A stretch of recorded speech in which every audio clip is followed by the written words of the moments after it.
Hey everybody, welcome back to Escape Reality Star Wars Talk. I'm your host Caleb. I'm Seth. I talk Star Wars with this man. Alright, usually we like to start with what we've been up to this week that's not Star Wars related, and then we'll get into the news, which we have some news going on this week. We got a lot. Mm-hmm. So we'll try to keep it very brief on the what we've been up to this week. Um, as for me, not much really. Been working on the D&D games. That's about it, honestly. Mm. Like I said, keeping it real short. Yeah. So, well, just a heads up, I'm a little bit tired today because I made a foolish miscalculation of staying up a lot later than I should have. And trying to listen to D&D games later than you should have. Mm-hmm. The so Thursday did another Cyberpunk 2020 session for Sky and Steve. Yeah. Because we couldn't contact Chris. We don't know where he went. Is he kind of just off the grid? No, we talked with him yesterday. Oh, His phone was just dead, and he either that or he wouldn't pick up. And so, basically, not much happened. Had some fun moments of going back and forth, explaining like what one of their allies, Suds Joliet, he's got like a problem with his hands, like essentially nerve damage, causing like trouble with his implants, and he's like, "Hey, I need y'all to go to a Ripper Doc, go talk with her, pick me up some medicine. She can help get you an eye, Cosmo, since you don't have one." So they go, they do that, they come back. That's basically it. okay. They also get another. They are like, well, we can go and rob the mob, or we can go and talk to the Valkyries to get them to leave this Ripper Doc we've met alone. Anything too crazy, I guess, or are y'all kind of now on a we're not messing with the hacking for a minute? We're still on the. We're not going to do active hacking unless it's like this is an opposing netrunner. Yeah, And so far, they haven't pissed anyone like that off. got it. So keeping it simple, Yeah. using the KISS method. Mm-hmm. Keep it simple, stupid. Went playing through some more Shadow of the Erd Tree. Had to drink basically like NyQuil 6 times in a row. It kills you, by the way, in this game, so that's a heads up. From Saint Trina, and in order to talk to her, you have to do that. Oh, okay. Because they're like their main thing is like putting enemies to sleep. That's what their gimmick is. Mm. And so going through that, Saint Trina's spoiler alert. Yeah. Yep. Let me pop that up. Spoiler alert for Shadows of the Erd Tree. Yeah. So if you're playing Elden Ring and you don't want any spoilers, I should have said this earlier. this is your big. Mhm. So we'll keep this up until he's done talking them. So what Saint Trina is Michele's like, I'm gonna go become God, right? Mm-hmm. In order to do that, he's going through like a weird ritual where he's discarding pieces of himself, like pieces of his body and pieces of his soul. What Saint Trina is his ability to love. He has tossed that shit aside. And you find her at like the bottom of a chasm. Well then. And once you go and you like do the little drinking thing, which you have to do 4 times to get her to talk to you, 6 times to exhaust all of her dialogue. Okay. And she's like, "Hey, go fucking kill Mikola. Because that is not how you should do things, because he's doing a lot of fucked up shit to get to where he is. I'm also looking for this Tholier guy, but I think I fucked up his questline because I'm at the end game, Oh. and I missed out on it. Well then. And he is a potential ally you can summon for the final boss, so I'm down an ally. I still have Onspach, and he's pretty cool, but I am really having a hard time. Yeah. Also, because I'm done with Elden Ring talk now. I'm gonna talk about the other game that I got recently. Okay. Is this also gonna need spoilers? I don't know. How do you think it's been long enough for me to talk about Cyberpunk 2077? I mean, base game probably Base game. fine. Yeah. Yeah. So I went and I bought it, and I got a discounted price. Instead of the like $49.99 it was gonna cost, it cost me $29.99. Yeah. I mean, I assume the big thing we still won't talk about because there's that big twist. I don't know if you already know it going in. Probably not, Okay, I won't say it then. because right now I won't ruin it for you. So you have fun with it. I have not gotten to where like the big job has gone fucky. Yeah. So I'm just setting up for that. yeah. So I think we can talk most of it then, as long as like major points aren't discussed. Because I think even with older stuff, if it's a big talking point, if it's like something that changes how you view the game, that should still be careful to talk about. Because I mean, is it something or do you have something like that you wanted to talk about, or? No, just that it's been pretty fun. I'm not that great at the combat system yet, So because I'm having to learn new controls that I'm unfamiliar with. So with years of patches, how is the game? It's actually really good. Okay, because I remember like day one, like PS4 version, which is the version you'd be running. Like Trevor used to have it. He doesn't have it anymore. Otherwise, I would have gotten it from him because he didn't want it anymore, and I kind of wouldn't have minded. But I know back in day one, the big issue is you would be driving, and the problem is things would pop up like because you would be driving so fast that you just would be too fast for things to render in, and so you would hit something because it rendered in because you were just going that fast.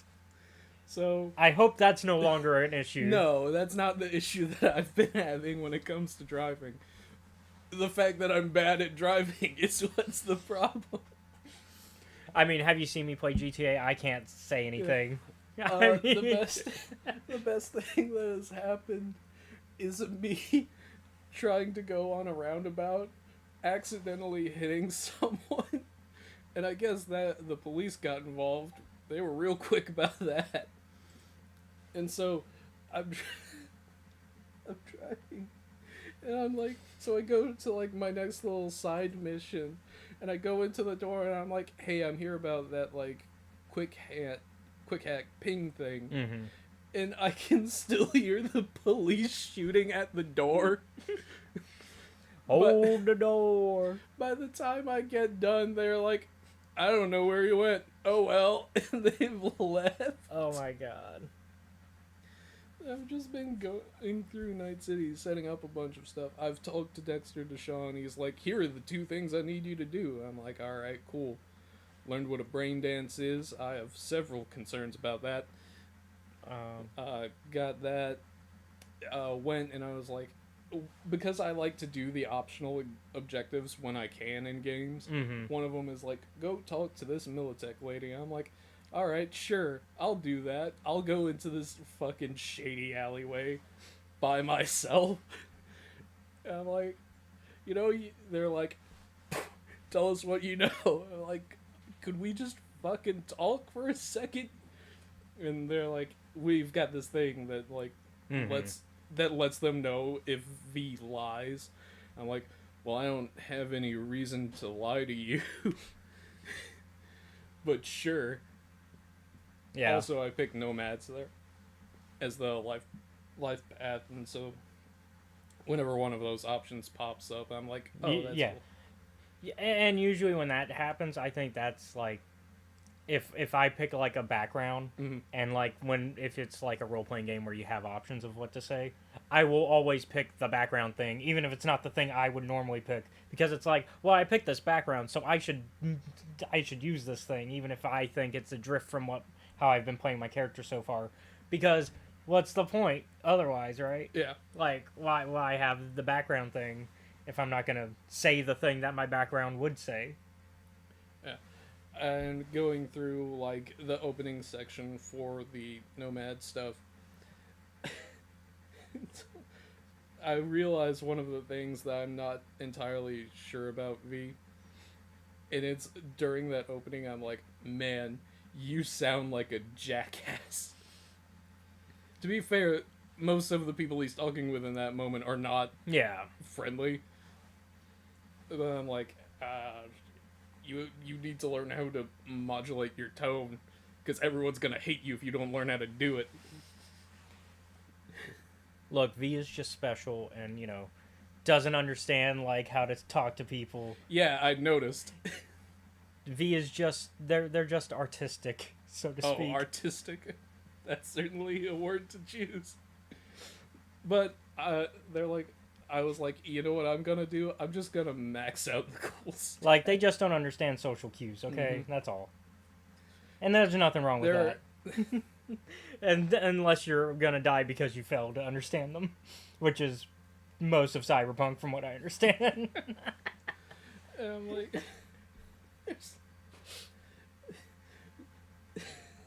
am I wrong? no, you're not. Speaking, yeah. I'm going through that and I'm finishing up. Like, I'm right before the big thing, and I'm like, I should go and finish some of the jobs. Do I didn't know some more side stuff, yeah. Yeah, before I go and... Before you hit that big video game, you are now entering a point of no return. Mm-hmm. And, God, what was it? So there have been a few times when I haven't understood what the game wanted me to do. Mm-hmm. Still having trouble with the controls. I keep thinking, for some reason, square is put your weapon away when it's double tap triangle. Or that, like, it's... I think it's square to interact, but sometimes I'll hit X, so I'll jump instead. See, I can understand square to interact. The double tap triangle is a weird choice for me for guns, because usually when I think guns, I think like square is like your reload. It is. Oh, when you have it out. And then I would think hold square to put it away, or something like that. Yeah, except it's not. Okay. Well, this will be interesting when I play it at some point in the future. I have slowed down on my Shadowrun run on the SNES. I did get past that thing, because I don't know if you saw the chat in the Discord. Yeah. I'm like, so it turns out I don't have to fight the guy that I've been struggling with. I can just go straight to fighting the other guy that I wanted to fight. And then I can come back later and fight these guys once I get more, after going through hours and hours of, like, maxing out my abilities. I also messed up because I did end up doing some cheaty stuff just to see what I could do. Yeah. Because I used the Game Genie cheats just to... I don't know if you know, the Game Genie was like the big product back in the SNES and early video game days. You would hook it into your... You would hook it into the console, and then you would add your game on top, like... Because, you had the... You had your actual, like... cartridge, right? So the Game Genie would be a cartridge that you put in first, and then you put your game cartridge in on top of that, and it would connect to the game console still through the Game Genie, and then you could do cheat codes and stuff that like weren't built into the game, right? Because back then you had built-in cheats as well, more than you do nowadays. Yeah. I kind of miss the days of built-in cheat codes where the devs rewarded you for knowing like a cheat code that you could put in, and that was fun. And GTA still does it, but then you don't get trophies or anything. Yeah. And so that's why I've been avoiding them in my GTA runs, because I want the trophies. I want the trophies. If I have the option for trophies, I'm gonna want the trophies. But yeah, I've taken a break from it. I'm probably gonna start it over again and try to, because there was also a trick I forgot to do, which is get rid of my pistol before I switch to the car yard to the car yard, because the game gives you a more powerful weapon.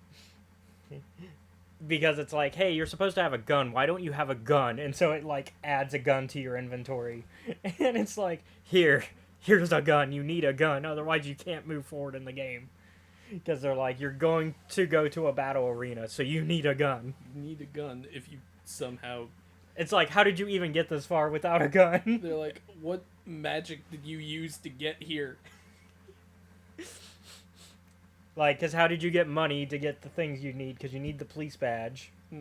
Because that costs 100, right? It was, yeah, something like that. Because you need to have the fake badge, so that way you can look at the dead body. And then, more than likely, you hired the bodyguard. You hired Hamfist.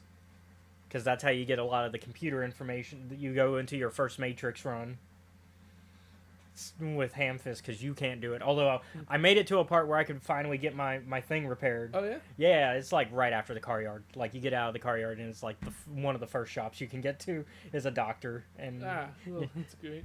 so that allows you to do that. And then there are a couple people you can hire at the next bar there. Speaking of doctors, went to a Ripper doc. I forgot that one of the first implants you get is an eye. Yep.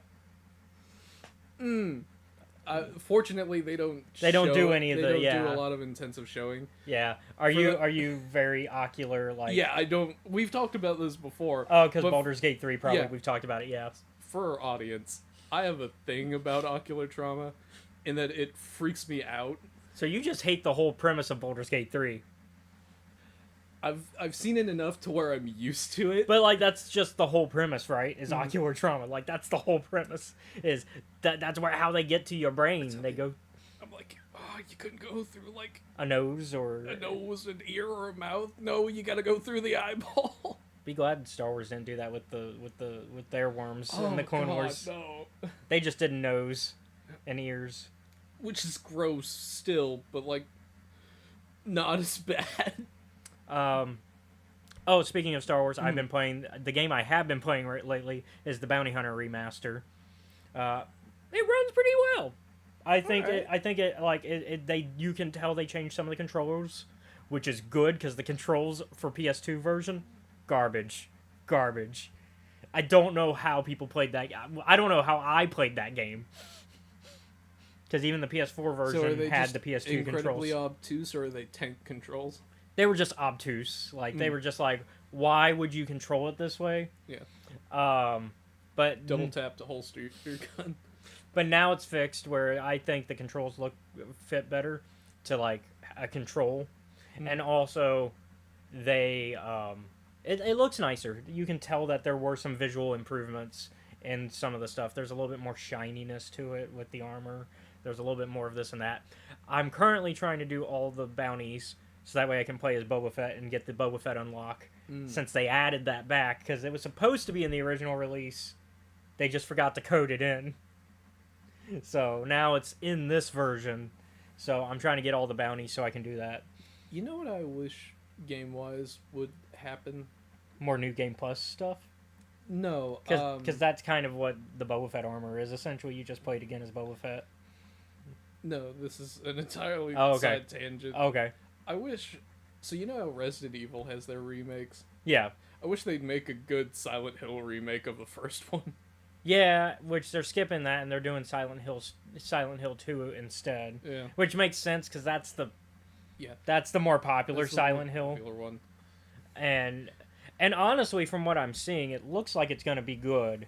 I will say it is very amusing to see one of the bobblehead nurses do like a combat vault.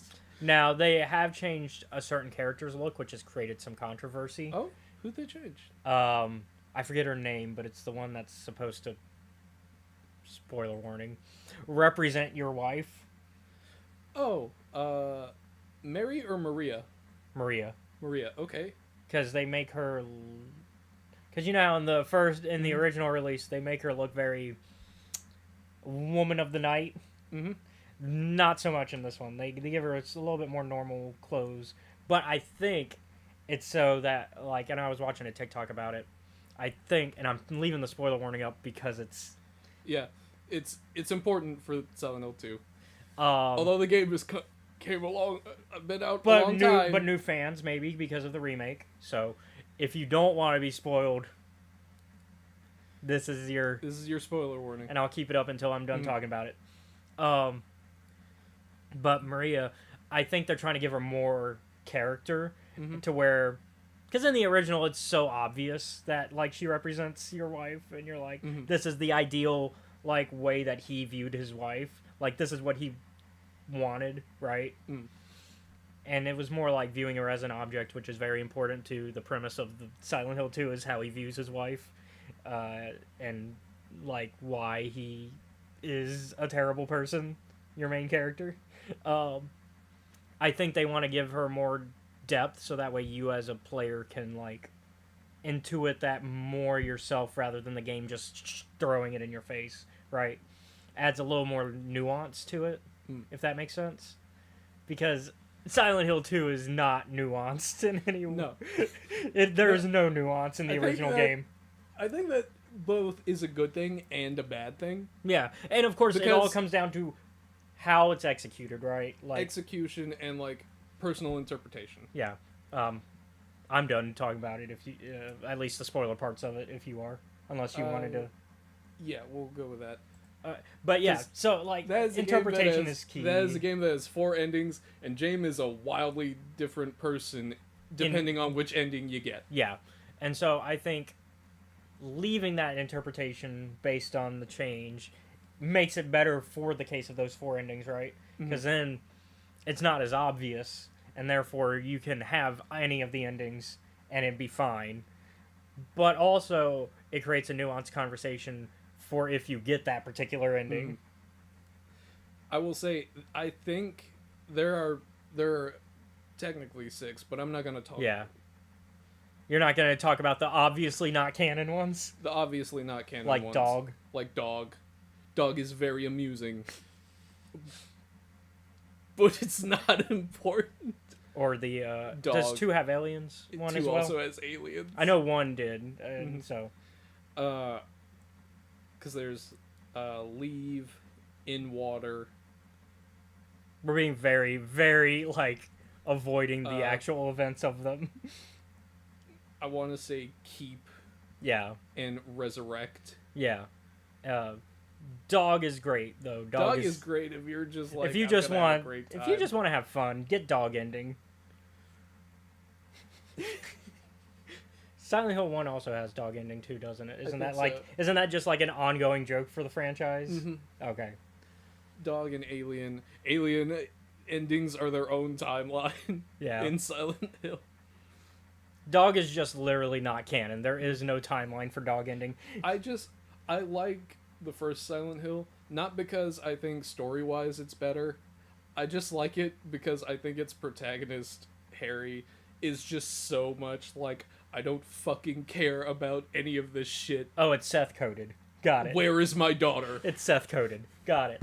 Like, they're like, the main antagonist, I don't know if I should give spoilers for this one. 1 is not one that They're not remaking it. I want them to really bad. Since it's a major spoiler, though, I will still...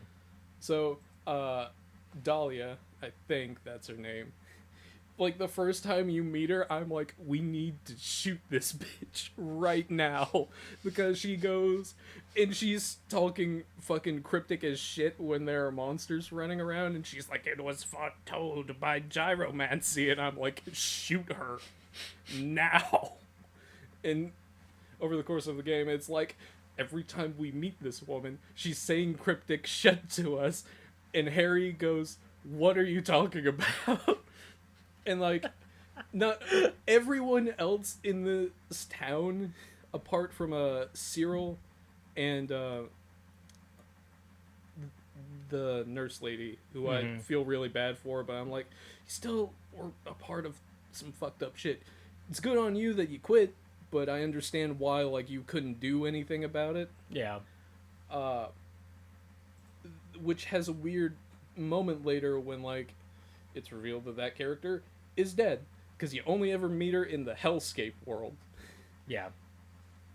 Anyhow, I'm done with my Silent Hill ramblings. Yeah, this might have been the most spoilers we've done in a what have we been up to lately section of the episode ever. Let's go ahead and jump into the news, though, because we got a lot of news, because D23 is going on, and also just general stuff that's come out. First up is exciting for any gamers out there who are still on last-gen consoles. Jedi Survivor is coming out for PS4 and Xbox One for the first time on September 17th. And also they've said, for those who are on PC, that they are going to provide an update for that will provide some quality of life improvements a little bit after that, after the last-gen release. So, a lot to be excited for. Matt said he's excited to finally maybe get to play it. You're going to finally get to maybe play it. Maybe, depending on how long it takes me to get through other games. Yeah. But, hey, now you got the option. They said they basically optimized it for last gen as well. So they went back and made sure it's optimized for last gen, so they didn't just slap. So it's not going to be like them bringing new gen stuff into last gen and making it fit. No, they optimized it so that way it is playable. Keeping with video game news, Lego Star Wars: The Skywalker Saga has been both the PS4 and PS5 versions have been included as one of the monthly free games for PlayStation Plus users this month.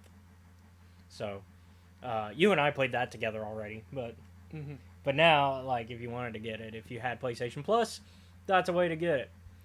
You have to keep your PlayStation Plus subscription to keep playing your free PlayStation Plus games, but you do keep it once you do get it once, like, it stays in your library once you've gotten it. Like, it doesn't go away from your library, it just isn't playable unless you resubscribe. So, for those who wanted it for cheaper, that's a way to do it. Because it's still cheaper than if you were to buy it standalone, right? Keeping with Lego Star Wars, D23 gave us a new trailer for Lego Star Wars Rebuild the Galaxy, which is dropping later next month. We're going to go ahead and watch it together. So let me get it back up. And then we can watch the new trailer together. We already watched it ahead, but we're going to watch it again with you guys. My galaxy is the home of the most epic story ever told. But then I found the cornerstone, and everything changed. Listen up, Sig. There's only one way to say this. You messed up. You blew it. You goofed. Jedi Pop, that's like 3 different ways. It's like 3 different ways. You created a new galaxy. Every person and every world will be different. It's Evil Ray. You've got to make everything go back to the way it was, because nothing makes sense. It's a trap. It's a trap. Admiral Akbar clones. Let's do it. The Clone Wars. The greatest hero of all It was about Admiral Akbar. Skywalker. Let me see if I have this right. In your galaxy, my dad is mostly evil until he turns good for like 5 minutes and then dies. My own nephew betrays me and kills most of my best friends. And I spend decades alone until I use the Force so hard that it kills me? Well, when he puts it that way. 1. I love that Luke looks like a hippie. Yeah, I was about to say, what is this Beach Boy Luke Skywalker? It's actually kind of funny. 2, he's got his dad's necklace Yeah. from. And then 3, it's Mark Hamill. X-Wing TIE fighters? Ewok bounty hunters? You spent your life telling stories about heroes? Maybe it's time to be one. Woohoo, yeah! This party's just getting started. We're losing power. We're gonna crash. Scary, scary, scary, scary. The Force will guide us. It will? Here's hoping. Oh, Jedi Bob, never change. Oh, and it's so close. It's got a good cast too. Okay, that is. I hope that the cast had just a really fun time with this. Yeah, like we talked about it when the first trailer came out, that this is just fun Star Wars, and we need more of that. Like, Star Wars, I mean, I've been fine in having fun with it, but it's not been the funnest, obviously. Like, especially the High Republic stuff, which is, like, most of what we talk about on this show. It's fun in a different way, but not in a uplifting spirit sort of way, if that makes sense. Like, it's a fun adventure, and then you're like, oh, but then also sad things happen. This just looks like fun all the way, right? Because I think you can have fun with sad things, but also just lightheart fun is necessary too. And this is what this is. It's not canon, but it's fun, and of course we are going to talk. I've already put it on the schedule. I put it on the schedule. Yeah, of course. I mean, we've done it for every other Lego special that they've released. Because we did the summer vacation, we did, We didn't do the holiday special because that came out before we started doing these, I think. We did the Halloween one, though, right? Uh-huh. Yeah. I think we did the summer one as well. What? I think we did the summer one No, as we well. did do summer vacation. I was saying we didn't do the holiday, like the Christmassy one. Oh, yeah. No. Because, or, I guess not really Christmas. It's more of, we've had this conversation. It's actually closer to probably Hanukkah is what Life Day is probably based Sorry. around. I was going to laugh and I was like, don't do that. That's rude. Well, it's also because of when the original holiday special Mhm. came out. It's closer to when, like, Hanukkah would be than versus, like, Christmas. Mhm. And so there's a lot of conversation about that and how it's probably closer to that holiday than it is the other, which is interesting. But yeah, this looks like fun. It's just good fun. Speaking of good fun, we also got the first teaser trailer for Skeleton Crew, which is not coming out till December, as we talked about last time. Mhm. But we got the teaser trailer for it. Let me set that one up for everybody to watch with us.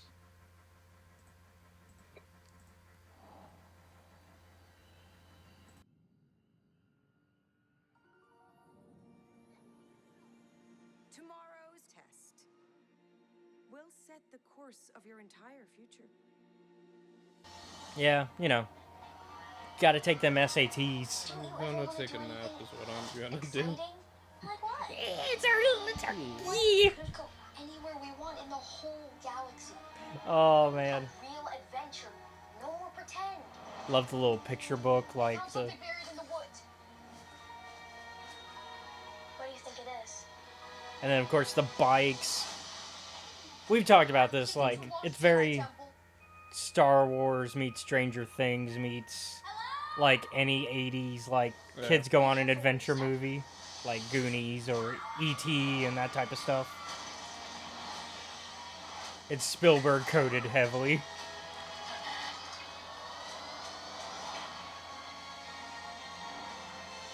We're lost.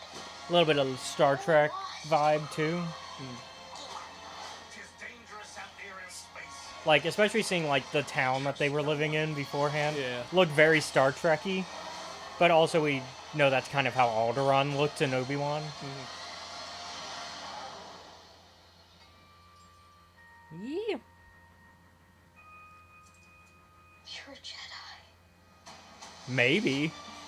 We keep avoiding that in the marketing because they're like he's a force sensitive. Say that again. I think the joke I made at the time was, don't call me that. That implies a lot. Yeah, like they've been very careful to not like this is the first time he's been referenced as a Jedi throughout the entirety of this, like them promoting them working on this show. Because like they've been very careful not to say Jedi. Obviously he's a good guy still who takes them in and watches them because we've seen the promotional material. But I think he probably is a Jedi, but he's probably like long been like not a Jedi.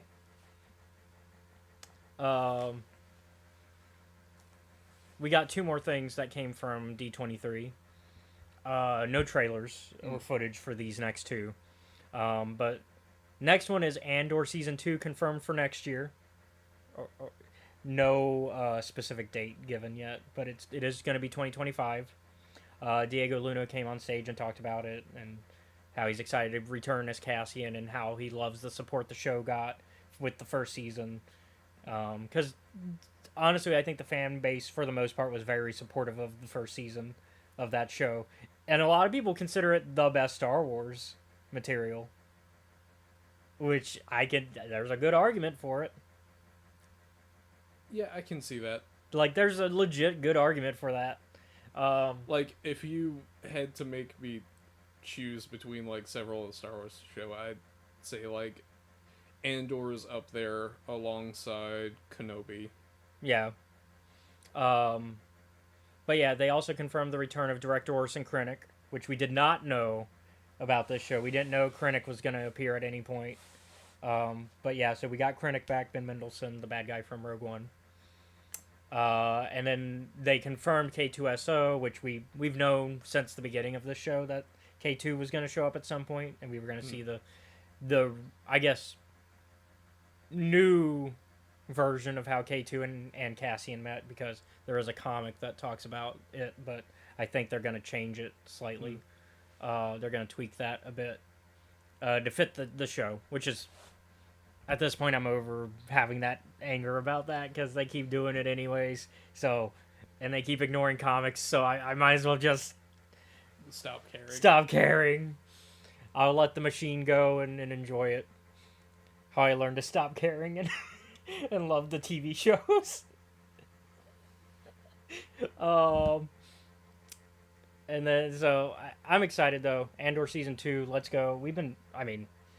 That's probably a heavily anticipated show for a while now, since Season 1, ended. And we were like, well, now we want to know what's going on.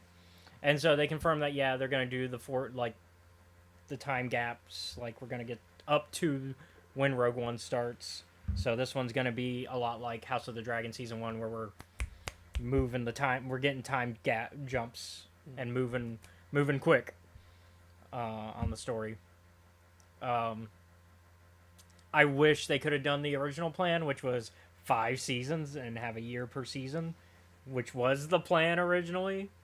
But obviously they weren't able to get that going, so in order to make sure we get a full story, they were like, okay, we're just going to do the time jumps in Season 2. Otherwise, we don't get to tell the story we want to tell. Yeah. And then lastly, at D23, Mandalorian and Grogu confirmed to be in production now, so they're filming. Let's go. Which also leads to my theories that that's going to be like the first Star Wars movie we get in a minute. Because we've discussed like which Star Wars movie is going to happen first out of the projects that we know are happening. And I've always said that this was the one we were probably going to get first. And I think this just confirms that. Because if it's in production now, that means probably 2020, late 2025, early 2026 is when we'll probably start hearing that it's going to be ready. Right? Because production takes about 3 to 6 months, depending. And then I wouldn't know. I'm not the movie person between the two of us. But then, like, we're looking at maybe another 3 to 6 months with editing, and so minimum a year. Yeah. And assuming assuming a smooth production, right? Realistically, probably like 2.5. And during that, like, post-production, we're probably going to add some, like, reshoots, because that's always scheduled ahead of time. Even if nothing goes wrong, they always schedule reshoots ahead of time just in case. Yeah. Like, I don't know. Or maybe there's a shot they notice in the editing that they're like, oh, we want that. Yeah. We're missing a shot that would be nice to put in there. Or like, Jim lost a day of footage somehow. Yeah. That's the extreme end of, like, why you would need a reshoot on the schedule. The more likely is, like, oh, we missed something here that we want. Or... You're fired, Jim.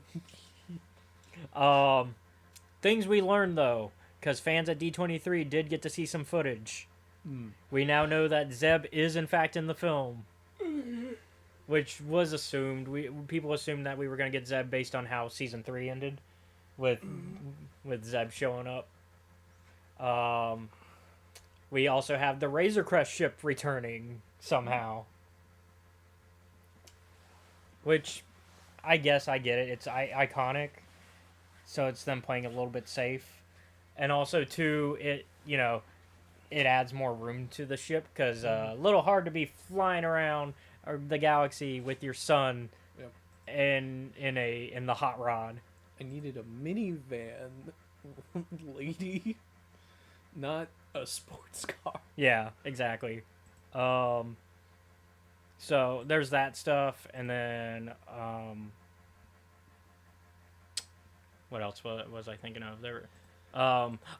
There's footage of a snowy planet, which right now people are speculating is Hoth, but of course we won't know until it's fully out. Yeah. I think if I were to play the speculation game, I'm gonna think even bigger than Hoth. But also, I haven't seen the footage. But if I were to guess, like, just from, like, oh, what could it be? Hoth is an option. I'm willing to leave that open for the people who did see the footage because they might be onto something. Mhm. But maybe Ilum? Hmm.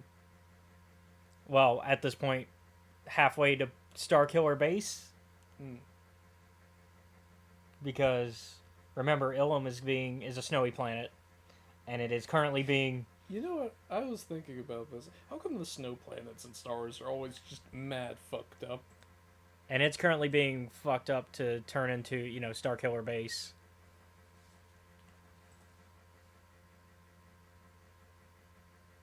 Do, do, do, do, do.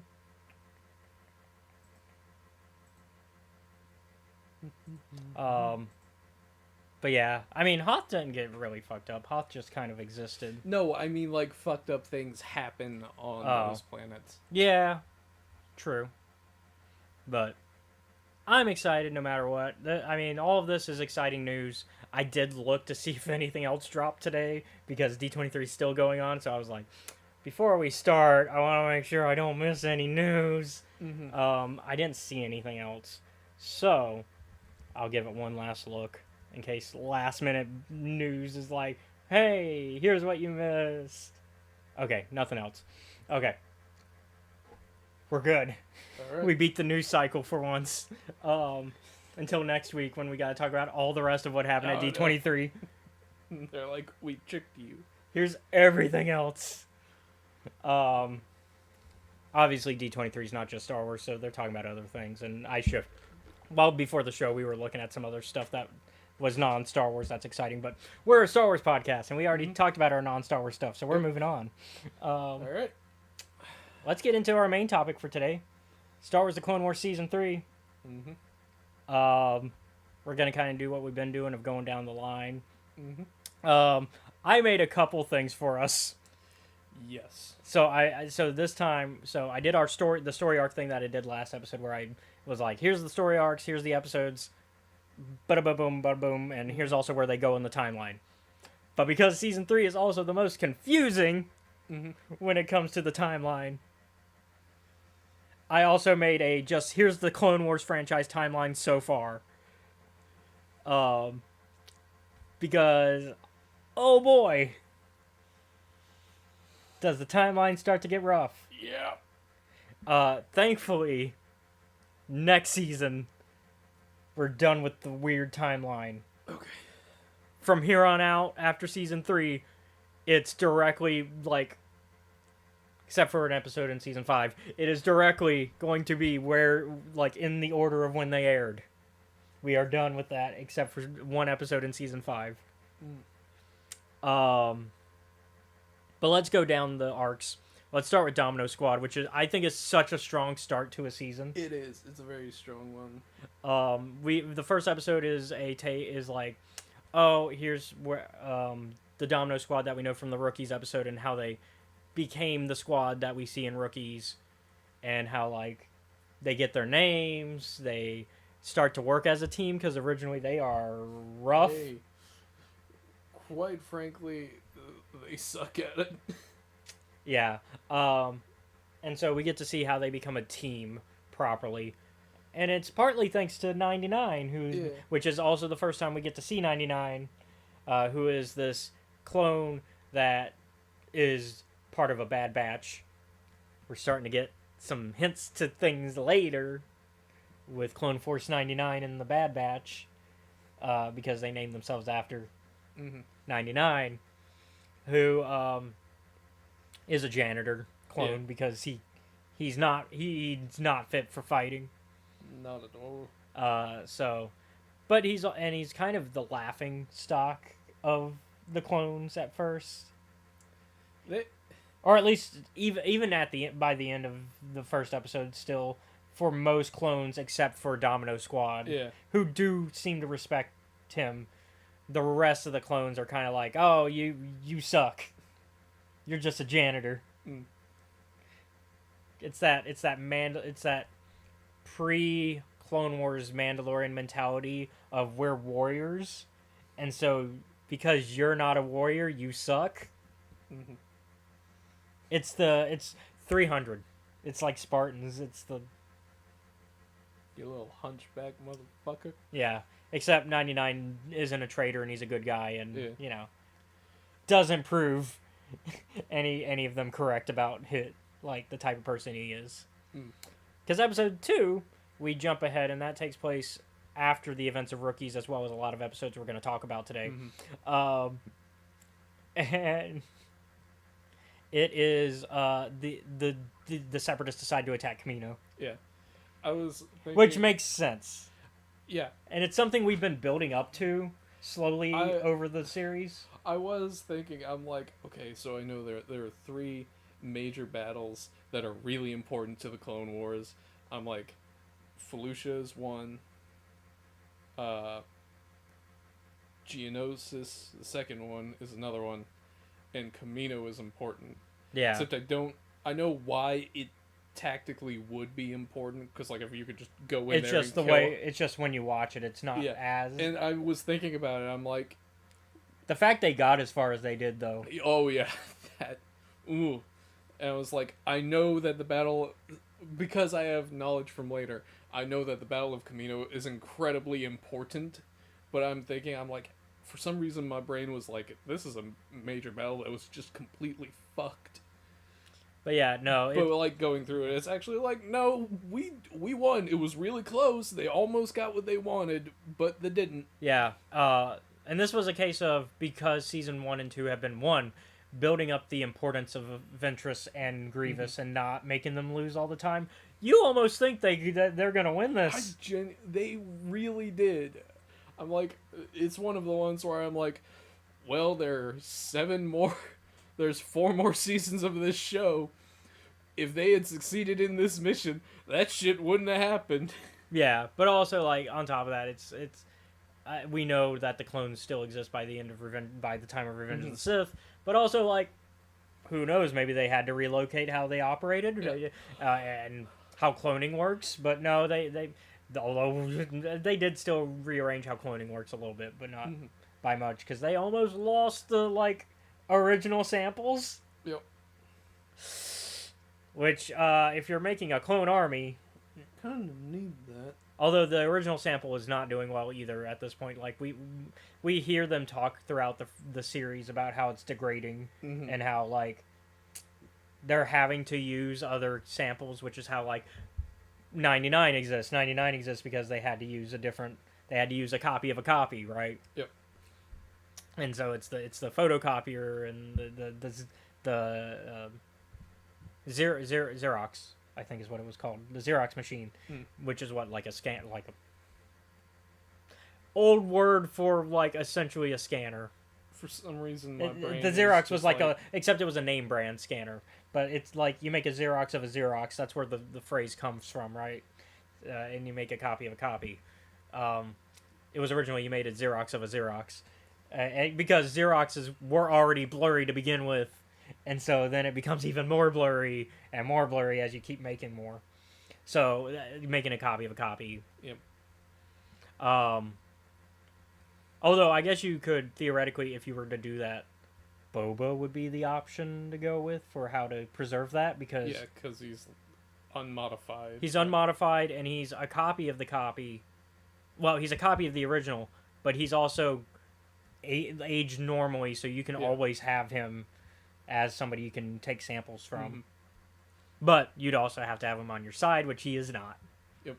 So he's in prison, I think. Yeah, he's in prison at the moment. We're gonna get to see some of that in season 4, I think. If I remember correctly, the story arcs. But yeah, so episode 2 is woo. They I mean, once again, like I was saying, they've been building up to this battle too, because even from season 1, they were like, we got to get to Camino. We got to, like, that's what the Rookies episode was about, was them trying to fake a way to get to Camino, right? Because the Rishi Moon was like one of the last defenses to Camino, which is why Grievous was trying to, like, fake the all's clear signal, so that way they could get to Camino without anybody knowing. And so, like, we've been building this up from the beginning, right? So now we're here, and it's like, oh my god. And of course, we start to see the power dynamic also between Ventress and Grievous, and how, like, they're equals, but they're not. Yeah. And so, like, how that's a problem. They have very different skill sets. Well, by that I mean also, like, on the chain of command. Like, Grievous is a literal general. Ventress isn't, but is also at the same level of command as Grievous, which we see them butt heads over. And I think that was fun. Which, also, it's good we saw that before things changed for Ventress in this season. Yeah. Because Ventress's story goes a whole nother direction. Yeah. Starting this season. We can, but yeah, 99 dies in episode 2, which is sad. I've already seen it, so I'm emotionally numb to this one. But it's still sad, even if you don't feel it as heavily as you used to. You're like, that's still sad. Maybe I've seen it happen too many times because my reaction at the moment and at the time was along the lines of, fuck, okay. But also we see why, like, 99 is so honored by certain clones, by like specifically the ones that we follow. Usually the ones that we're following tend to respect 99 a little bit more than the majority. Because he goes out like Heavy. He goes in. He's like, because one, Heavy doesn't come back because rookies. He's in episode 1 of this season, and then Heavy gives 99 his medal for when he becomes officially a clone when he graduates. And he's like, this is so that way I have a reason to come back. Yep. And of course we know what happened to him in season 1 with rookies. He does not come back. He does not come back. He doesn't take prisoners either. And we see 99 is very similar. 99's like, alright, well, I'm going in with a gun, let's go. That is not what happens in that scene, but it's appreciated. It's essentially the same mentality, though. Like, 99's going in, to hold them off, essentially. He's hoping to help. He's actually, he's more than what the other clones consider him. Yeah. Let's jump to episode 3, which takes place chronologically after episode 1 and before episode 2, and before the Ryloth arc, as well as Ambush in season 1. It's Jar Jar. It's Jar Jar and Bell trying to convince King Katunko to be like, hey, can we go and give supplies to the people of Ryloth, and arguing with a Lot Don from the Trade Federation, who is still pretending so hard to be like, I represent the Trade Federation, but I'm not a separatist. Newt Gunray is a fanatic within our... Yep. And, like... And of course King Katuka is like, well, we're neutral, so obviously we can't directly to help you. But hey, if for some reason the supplies got past us, wink wink, nudge nudge, they're like, there's nothing that I can do to stop that. It's a case of like, I feel bad for Katuka. Because one, he's trying to make sure that he's not participating in the war directly via giving weapons. Yes. That is the part that he's worried about. And Bell and Jar Jar are being honest. They're like, no, these are supplies. These are food for the people, not for, like, fight. Like, sure, the people are fighting. Yeah. Because we get Champs and Duel as part of it, and we see, like, why he stops trusting the Republic in this episode. It's very much, like, the reason why I feel bad for Katunko is it's like, okay, I'm trying to preserve my planet's neutrality. Trying to do what's best for my people. However, how our society works, our, like, standards are to go and offer aid to those who need it. But if I do that, that breaks the neutrality. And that will be viewed as, it will be viewed as breaking the neutrality, when in reality, like, this is an argument of the letter of the law versus the, So, he's like, I'm gonna have to bend the rules a little bit. So that way I can follow the spirit of the law, not the letter of it, right? And he's like, you can go and you can take the supplies you have with you, because you brought them here. And you're not, like, on a gunship with them, it'd be different. And we've already like they've already searched their goods. Yeah. Like they were like, we're gonna search just to make sure there's no weapons in here that are being delivered. Yep. And since you're not, go on, do that. But that's the last time we give you a free pass. Oh, by the way, you go and tell the Republic. We'll talk about maybe setting up a base here. I think the Jar Jar scene in this is great. The dinner scene. Jar Jar doing tricks to keep the trade. Oh yeah, just because while King Katuka's like, yeah, go ahead and send those, they have to make sure the Trade Federation doesn't find out because they will still view it as violating it. And so they have a little dinner thing where they're like, okay, well, this is still, to show good faith and show that, hey, no hard feelings about what's going on. We're going to have a little dinner. And then Jar Jar starts, like, essentially becomes the host of this dinner and starts doing, he starts doing plate spinning. He's juggling. He is entertaining. You can see why he eventually becomes a clown in the sad ending of Jar Jar's life. He's a good clown. And then, of course, the Trade Federation's like, hey, we got calls that some shipments made it through. And they're like, yeah, but you didn't see us send them, so you can't prove that we did it. We have a plausible deniability. I mean, you could bring it to the Senate and try to resolve it that way. And he's just like, you motherfuckers, you know the Senate takes forever. Like, oh, well, that's unfortunate. It's like, oh, really? The Senate takes forever? That's too bad. You play a dangerous game, Mr. Odama. So we get, and so at the end, we set up the first episode of the entire show, which is Katunka going, hey, I'll meet with these Jedi and maybe see about forming up with the Republic. Yep. So, like I said, this episode takes place before episode 1 of the entire series, like this show. And also before the Ryloth arc, because it's all part of the in a way, Ambush is also part of the Ryloth arc. So season 1, episode 1 is also part of the Ryloth arc, and this is part of the Ryloth arc.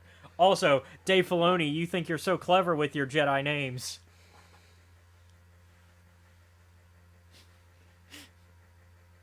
Because while they get the supplies in, not in time for a certain Jedi named Jedi Master I'm a Gundy.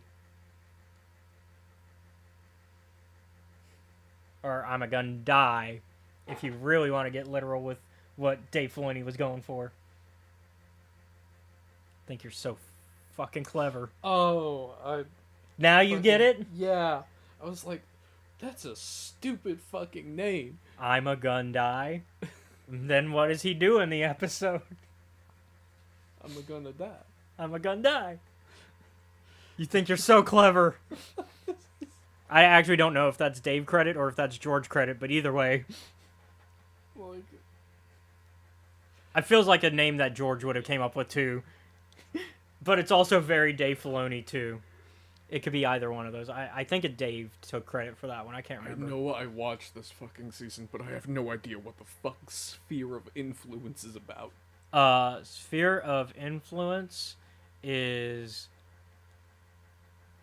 Oh, now you got me questioning. Hold on. That's not good. You got me questioning? Hold on. Because, like, I know what all of the rest of them are about after this. But not what that one is. Now you got me, like, wait. Oh, okay, yeah. Yeah, no. It's Senator, it's Chairman Papanoida. Okay. It's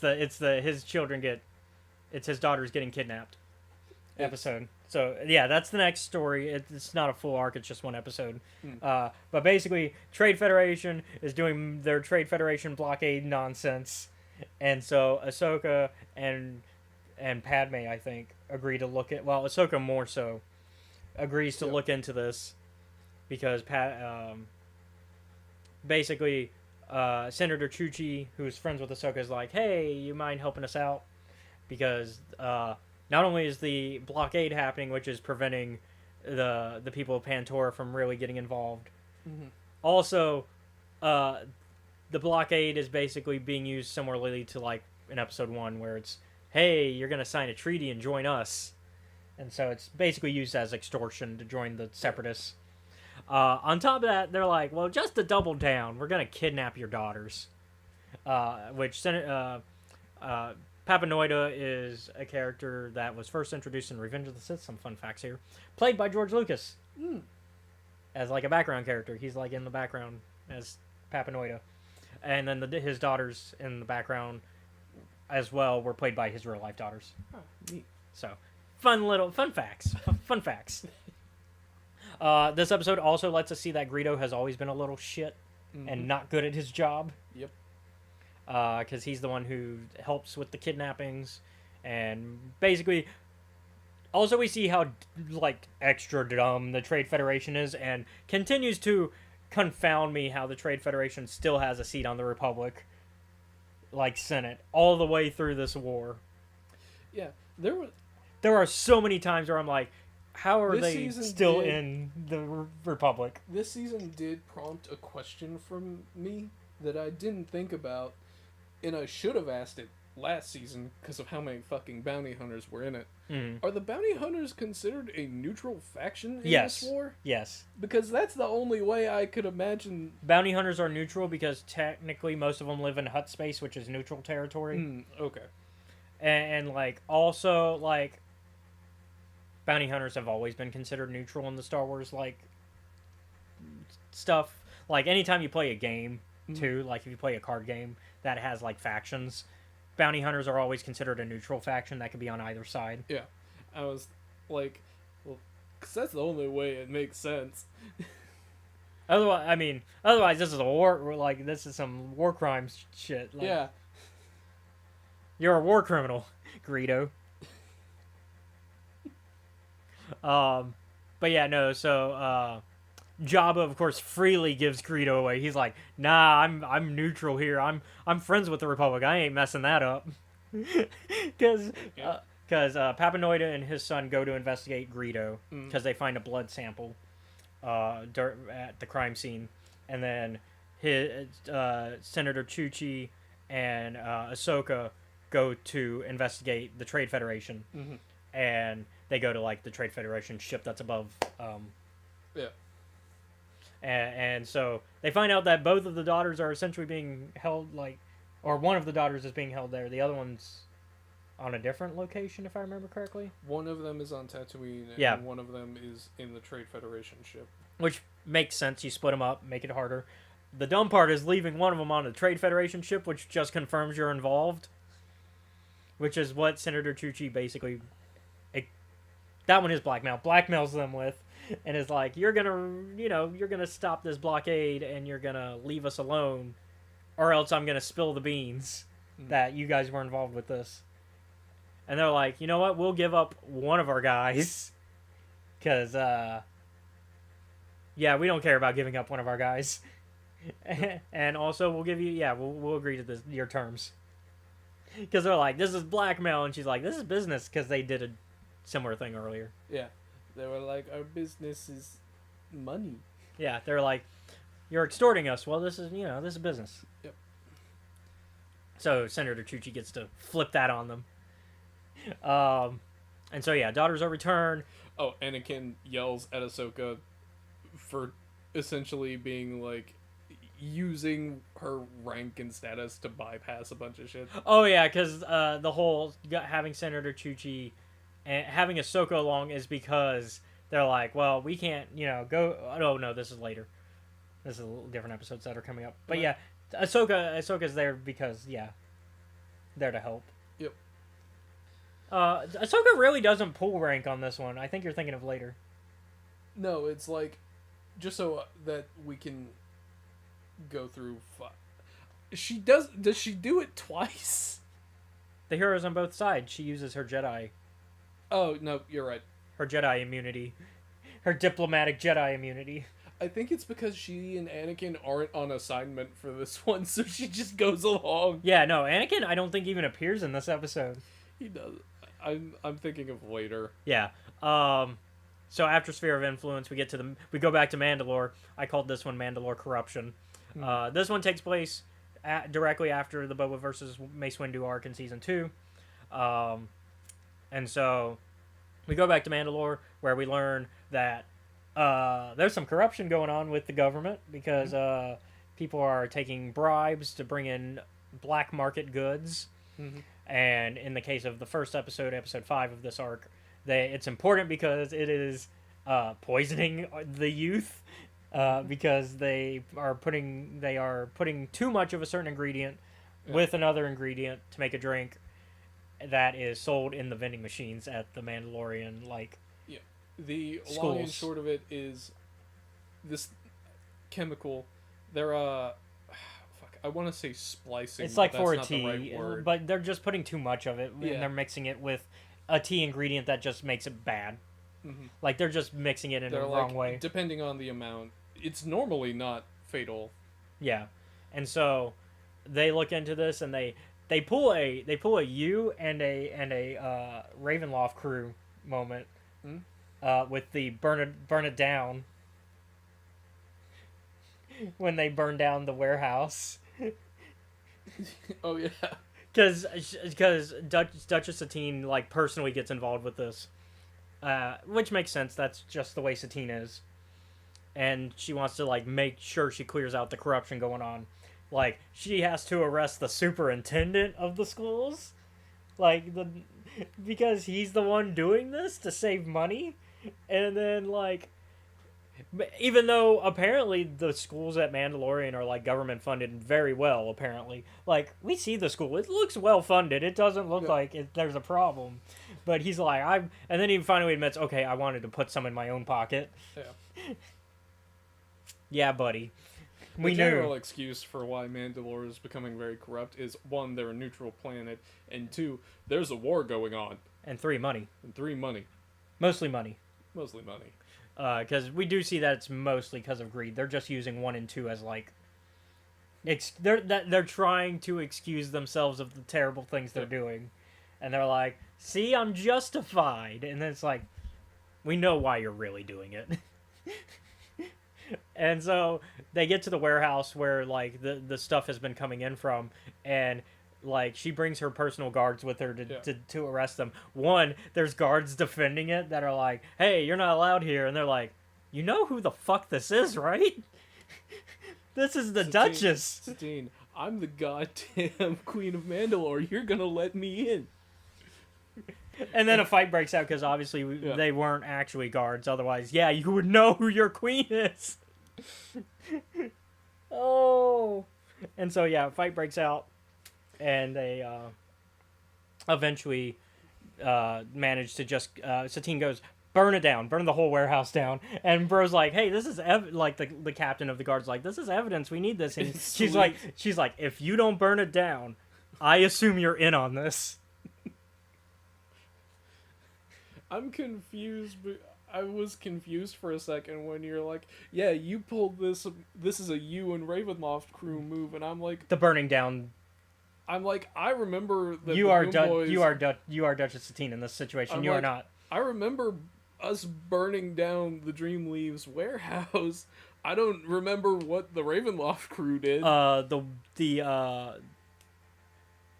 The episode hasn't aired yet, but the witches, Oh, the bone grinder. the bone grinder. Yeah, that place needed to go too.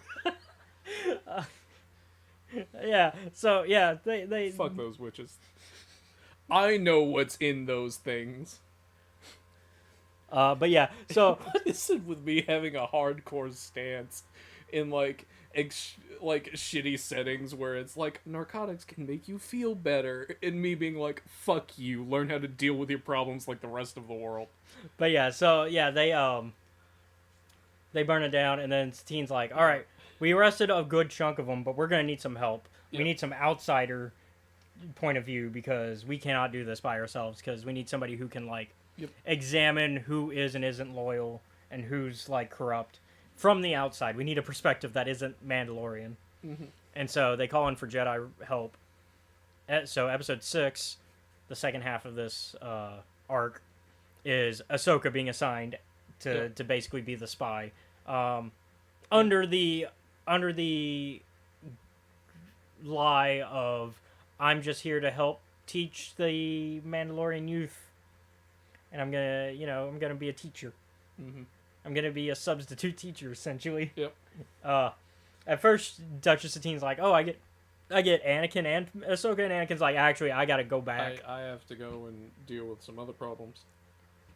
Which, going by the timeline, would be the Battle of Camino taking place after this. Oh. Well, actually, the next thing after this is Assassin, the Assassin episode. But yeah, So. but yeah, no, they. So Ahsoka basically talks them into. The best part is they're like, Ahsoka, we need you to hand over your lightsabers, and they're like, why? They're like, well, last time Obi-Wan was here, he caused a bunch of trouble. And Obi-Wan in Ahsoka trouble? and Anakin look at each other and they're like, Obi-Wan caused trouble? I feel like this is a bit of an odd comparison. Like, the general expectation amongst me and my family is, if Seth's in trouble, things are actually bad. Yeah, it's essentially that. And so yeah, it's, but yeah, so one, this is the introduction of Corky, who is a ongoing character and somebody that the fandom for Clone Wars and Obi-Wan and Satine specifically have gone nuts about. Because one, Corky is Satine. We have some information here. One, Corky is Satine's nephew. Two, he is not, in fact, Bo-Katan's son. What, she have another sister, or is this the big... We are never told about another sister. And so the fandom has assumed, Oh, I see. certain members of the fandom, I should say, have assumed that Corky is the love child of Obi-Wan and Satine.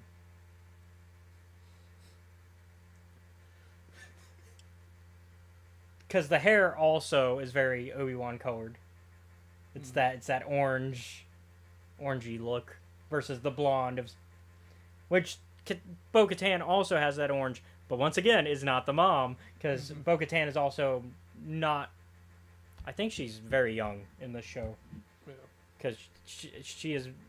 So like it wouldn't, the age of Corky would not make sense to the age of Bo-Katan, who has not shown up yet, but will soon. Yeah. Oh, another thing that's been going on throughout this entire thing is Satine being like, she's not shaking down people, because that's not, Satine is not Batmaning the fuck out of people, No. but she's like a step away from it. Meanwhile, Corky Being like, stop watching. Meanwhile, Corky and his friends, they get involved because, one, Ahsoka teaches them about corruption and like how people need to take a stand against it, and like, you gotta expose corrupt officials. like, yeah, as the citizens, it is your responsibility to expose corruption and to call out action against it, right? Otherwise, that's, your politicians will just think they can keep getting away with it. And so Corky and crew are like, hey, there's no snacks in the vending machine again. What is going on? And so they decide to investigate, only to find out, aha, is because corruption. But nobody will listen to them because they're just kids who broke into a warehouse. Like, maybe they chased you because you broke into a government warehouse. But also, the reason why we know is because Satine and Ahsoka are like, hey, we gotta take it slow, we gotta do the right methods to expose this. Sure, you may have some evidence, but we can't bring that forward yet, because one, we don't know who you have evidence of. And we don't know if there even was a crime taking place there, because you spooked them before you could actually prove a crime was taking place. They're like, you got some blurry camera footage. Not blurry enough, though, because they were able to pull some classic CSI zoom and enhance to reveal who it was. Oh, man. Yeah, remember how last season I said don't trust that guy? Which, I think that makes it, like, what, 3 members of Celine's cabinet? Satine's. Celine. Celine Dion. Who the fuck is Celine? A singer, Celine Dion. I was going to say Selena as well, but that's... Selena Gomez. Satine. Yes. Damn it. But yeah, Satine. I don't know what is happening. So what to- about Satine? That's like 3 members of Satine's not cabinet Like Council. Century Council, yeah. that have been corrupt. 2, because technically Jon Favreau, Death Watch guy, is not on her council. If you want to get technical about it, he's a leader of his own government. That's like a governor of essentially. Like, yeah, He's essentially a governor under her. Right. Or was. yeah. Not was. anymore. Now he's busy being a terrorist. Yep. Oh boy. But yeah, so they they eventually expose Almec. After Almec tricks the kids into meeting with him. Yep. Because Almec's like, hey, I could use that footage. I could help you out. I'll believe in you. Because that's not shady at all the way he said it.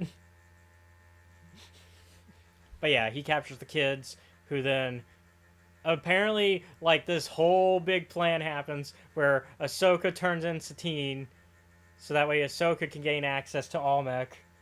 But it turns out Almec was playing chess as well, and knew that was the plan, and knew that Ahsoka was gonna play him. So he has guards who don't fall for Jedi mind tricks, trained against it. And then they put Ahsoka in a trap so that way they can arrest her as well and claim that she's the problem. And then eventually, like, it all falls apart, and Satine's real guards come in and take out the ones loyal to Almec, and all hell breaks loose, and the kids are saved, and Almec's arrested. Yeah. Woo! I remember, like, seeing Almec put the shock collar on Satine. I was gonna call her Sabine. That's a different character. Different Mandalorian. And I'm like, well, that's not gonna do anything. She's gonna die. And I remembered, oh, fuck, right. Children. They're gonna use that on the children. That would do it. But yeah, so they managed to all, happy ending. Corruption exposed and arrested. Woo. Let's go. Next episode. I originally didn't count this as part of an arc in the list. I don't know if you saw me editing it in real time when I did it, but I put it originally as a standalone. But then the ending of the episode changes context. Because next is the assassin episode. Where we find out what's her name? Aurra Sing faked her death. Yeah. We assume that, though. But yeah, Aurra Sing faked her death at the end of season 2. And then 2, she is now going after Padme because Ahsoka's having visions of Padme getting shot at by Aurra Sing. And she does the correct thing, because this is, once again, our conversation about Anakin and visions, and how he should have told Yoda everything. Ahsoka says everything. Ahsoka's like, here's everything that I've seen. Yoda gives such good advice this episode. He's like, go with your gut, but also be aware that visions can be tricky. They're not always 100% reliable, but go with your gut if you think there's danger. Yep. And so she basically agrees to join Padme, who's going to... They go to Alderaan. No. I think so. I'm not sure. I can double check where they were going.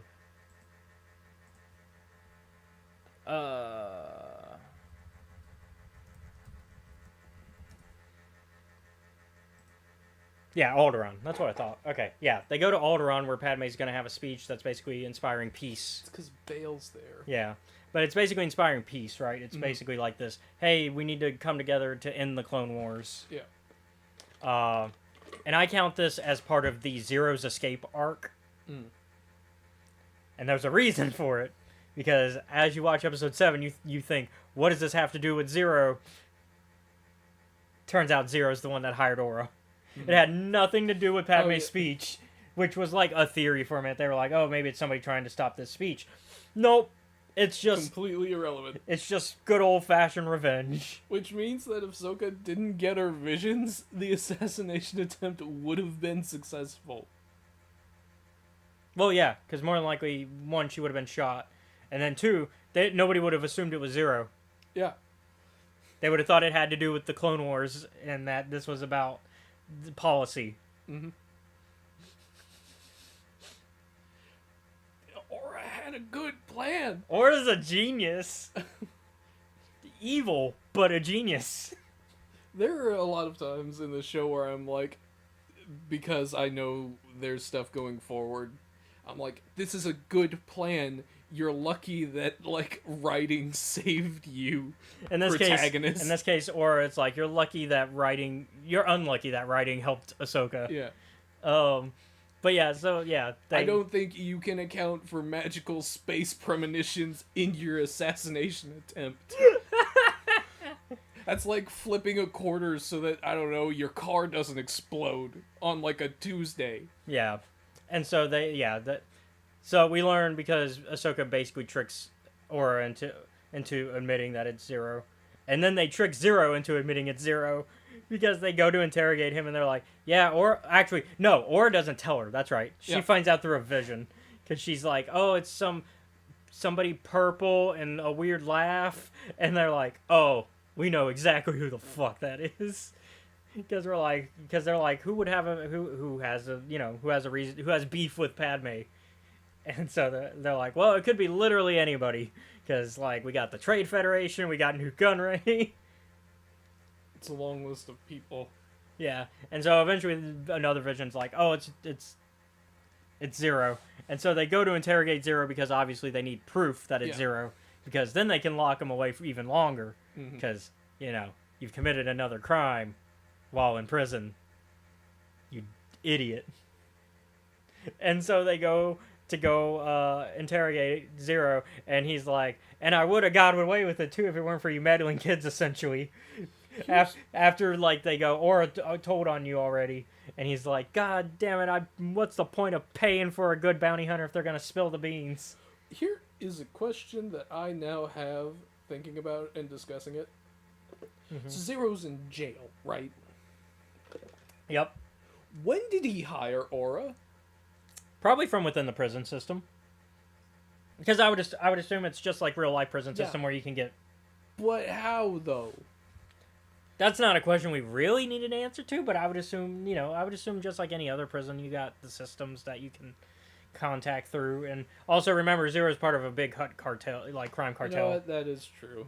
I was thinking, like, wouldn't they be monitoring this guy's calls? But once again. And then I was like, oh, wait. You would think that, because once again, even in the real world, you would think, oh, they monitor all these guys' calls. You can sneak cell phones into prisons in real life. Yeah, I was like, never mind. He probably just... He snuck in a hollow phone, like... somewhere. Yeah, somehow he got a hollow snuck in. Probably stuck it under his big, hot tongue. I mean, or he bought it from somebody else who smuggled it in, That's how the prison system works. I mean, prisons are actually infamous for how easy it is to get a cell phone in there. This is another dumb question. Do you think the little hollow communicators have minutes? Yeah, because I would assume they're like burner hollows, He's got right? 5 minutes to make this assassination. He's got a burner hollow. But he can get a new burner hollow, so you can. Next Star Wars campaign, I'm adding burner hollows. You can buy this hollow, but it only gives you like 10 minutes, and then you gotta throw it away. Actually, you know what? Maybe if we ever get, because I do Pants and Sips, like what their ultimate they would ability absolutely is. have. What, like, their ultimate ability is, like, anything under a rarity of 5, you can spend, like, a destiny point to just have. They would absolutely have They burner would hollows. definitely. Although, I don't know how, Pants would communicate. I guess you have to watch him very carefully. He just throws up gang signs. Anyways, we're getting off track. But the rest of the arc is the consequences of Zero's escape. Yep. Because we already know how he escapes with season 1, episode 22. Because episode 7 of this season takes place before that. And then 8 and 8 and 9, I guess, are the continuation of that. Yep. Hold on, let me double check how that, because I forgot how that works. Cad Bane is back. Yeah. Oh, yeah, 8 is also before episode 1 or season 1, because episode 8 shows us how Cad Bane got hired, as well as how he gets the plans to the Jedi Temple. Yep. Because so we get a villain win this episode, where basically Cad Bane kidnaps R2 and 3PO as they're off to get some fruit for a party for a dignitary at Padme's house that they forgot to get Jogan fruit. And R2 just gets a cool spa day where 3PO gets tortured. Yep. And has his memory wiped again, because R2 can never have his memory wiped, but 3PO has to have his memory wiped consistently. Also, 3PO gets like gypped on the Jogan fruit. Yep.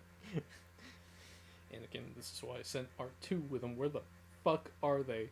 Yeah. And so Did not think Anakin would be the type of person to worry about a party of all things. well, it's because it's for Padme. Yeah. But they you know that this episode's before the hostage crisis episode 1, because we know that they're trying to set up for it. But 2, because a certain droid is still around. He hasn't blown up yet. Our good old Tito, as Cad Bane would say, Tito, because he's always angry at Tito. Tito. Poor Tito, aka Seth Green. That's Seth Green. So, Family Guy, Chris Griffin, and Robot Chicken creator, Seth Green. Which is how we almost got a Seth Green Star Wars show. All right. But yeah, Tito is like, hey, you want to go to a spa day, R2? And so R2 gets a spa day, 3PO gets tortured for information. At first, they don't find the information, but eventually they well, let's just go get the other one. Yeah. So I guess R2 does get his memory wiped in this one. Once. This is the only time. I think this is the only time R2's memory is officially wiped. But not completely, just of the day. Yeah. So that's good, because that keeps it consistent, because R2 has to be the knowledge of all. R2 has to know everything. That's kind of the joke, is that R2 knows everything and knows Anakin is Vader and knows...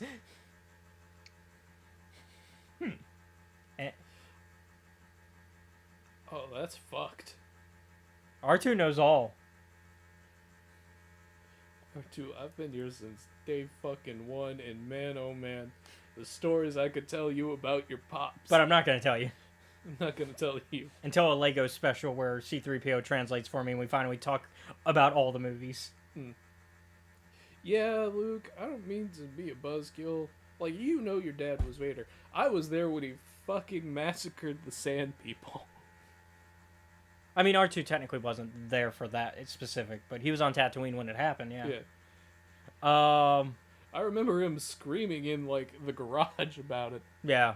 He was very angry.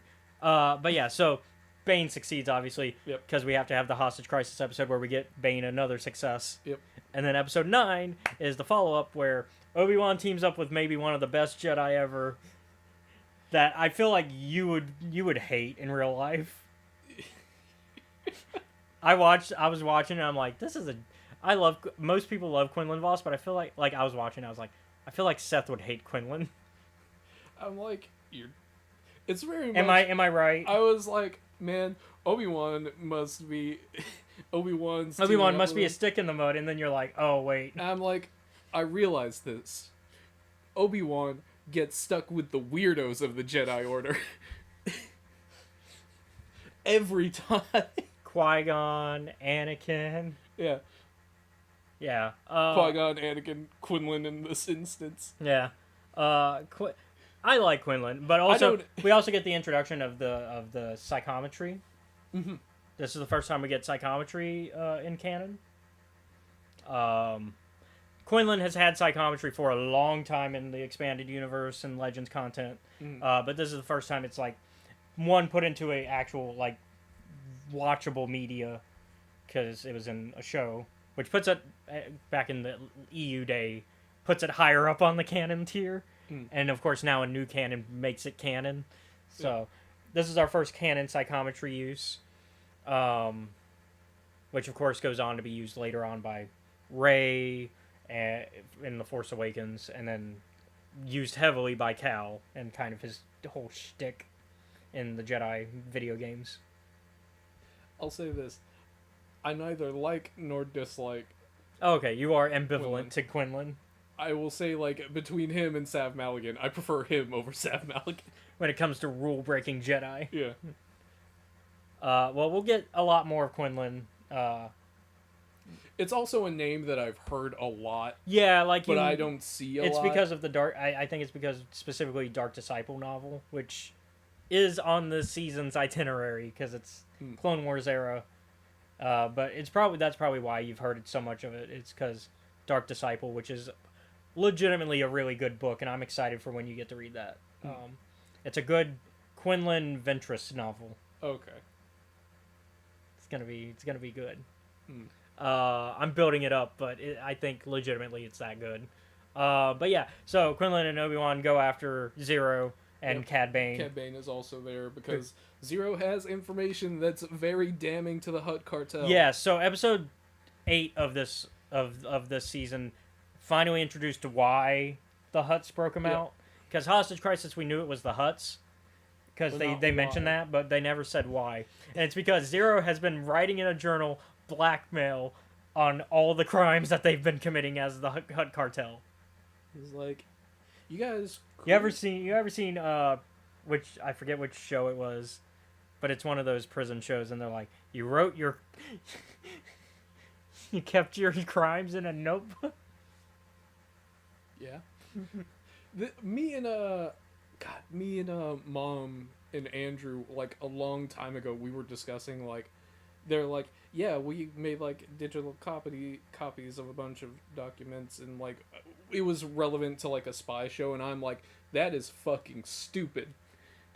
I'm like, you write it down on a piece of paper. We were talking about, like, how instructions are handled. I'm like, you write it down on a piece of paper, and as soon as you read that shit, you burn it. Yeah, it's the Mission Impossible method. I mean, they're not always on paper. They're recording sometimes, but at least it destructs as soon as it's delivered. I'm like, why you don't keep a record of it? But Zero's intent is to blackmail people, so of course he kept a record of it. Yeah, hold on. He's the... I want to remember what show the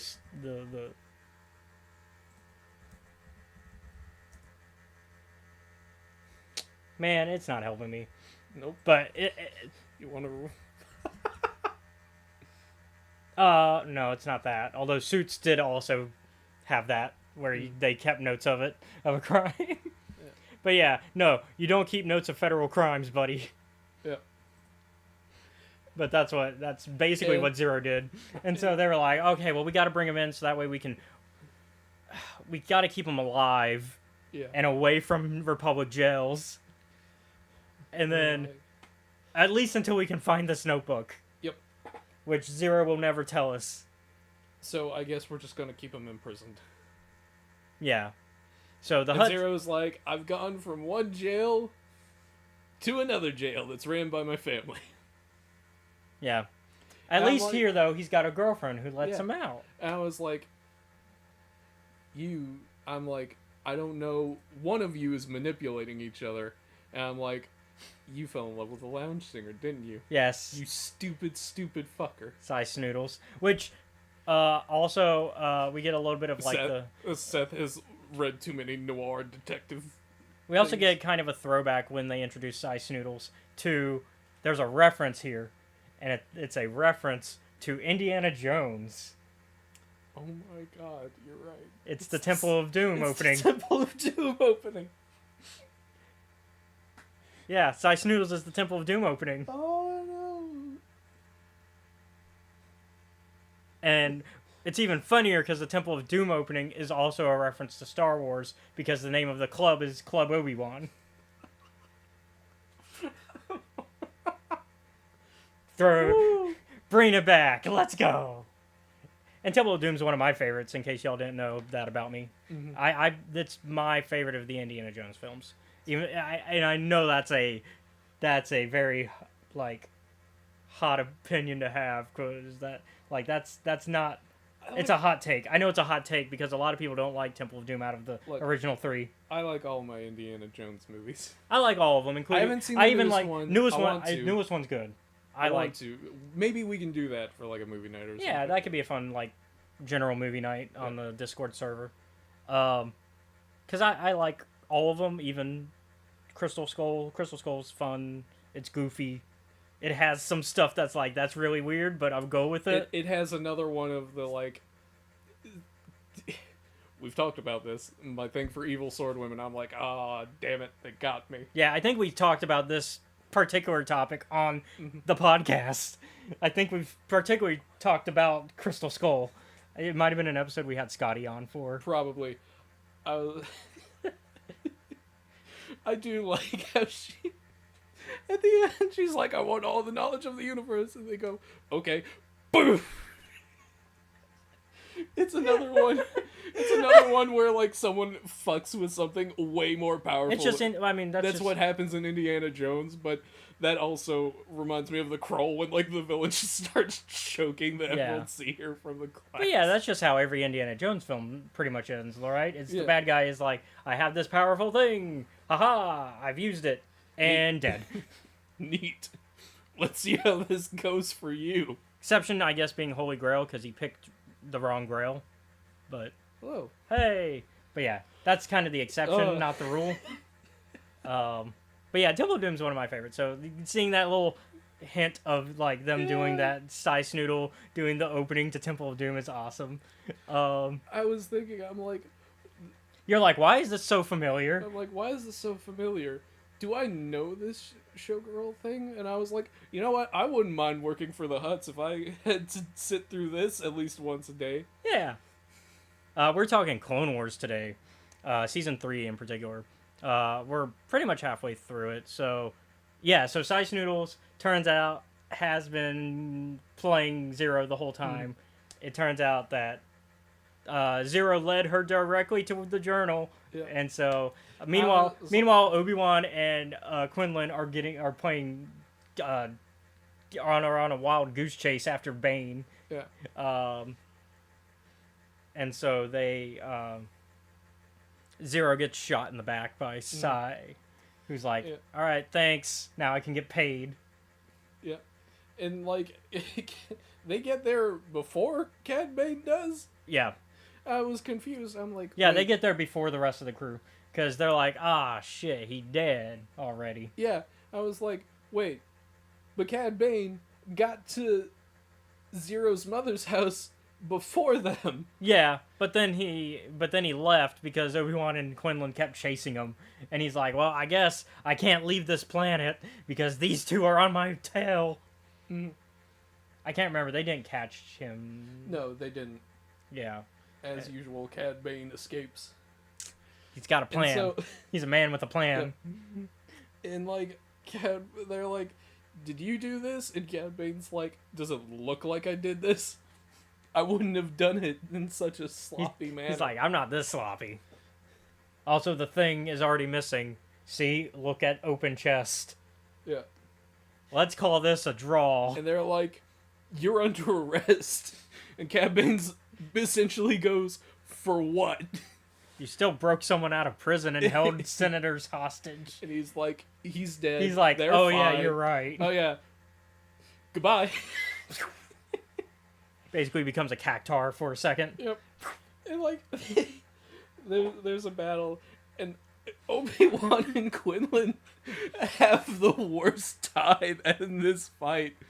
From like, I don't think I've seen Obi-Wan get this bad of a beating since Dooku. Oh yeah.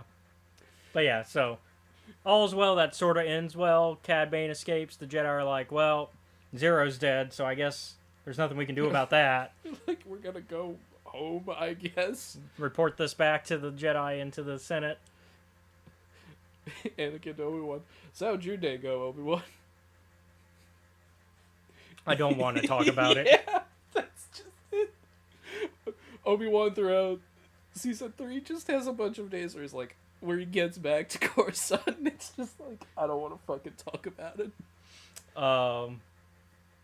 And then we get the Heroes on Both Sides arc, which is a 2-episode arc that really makes us contemplate this war. Because, once again, I think Lucas and the show in general is confirming that war is bad on both sides. And, like, this is a case of it's unnecessary, because this is also... Lucas is very political, whether people want to admit it or not.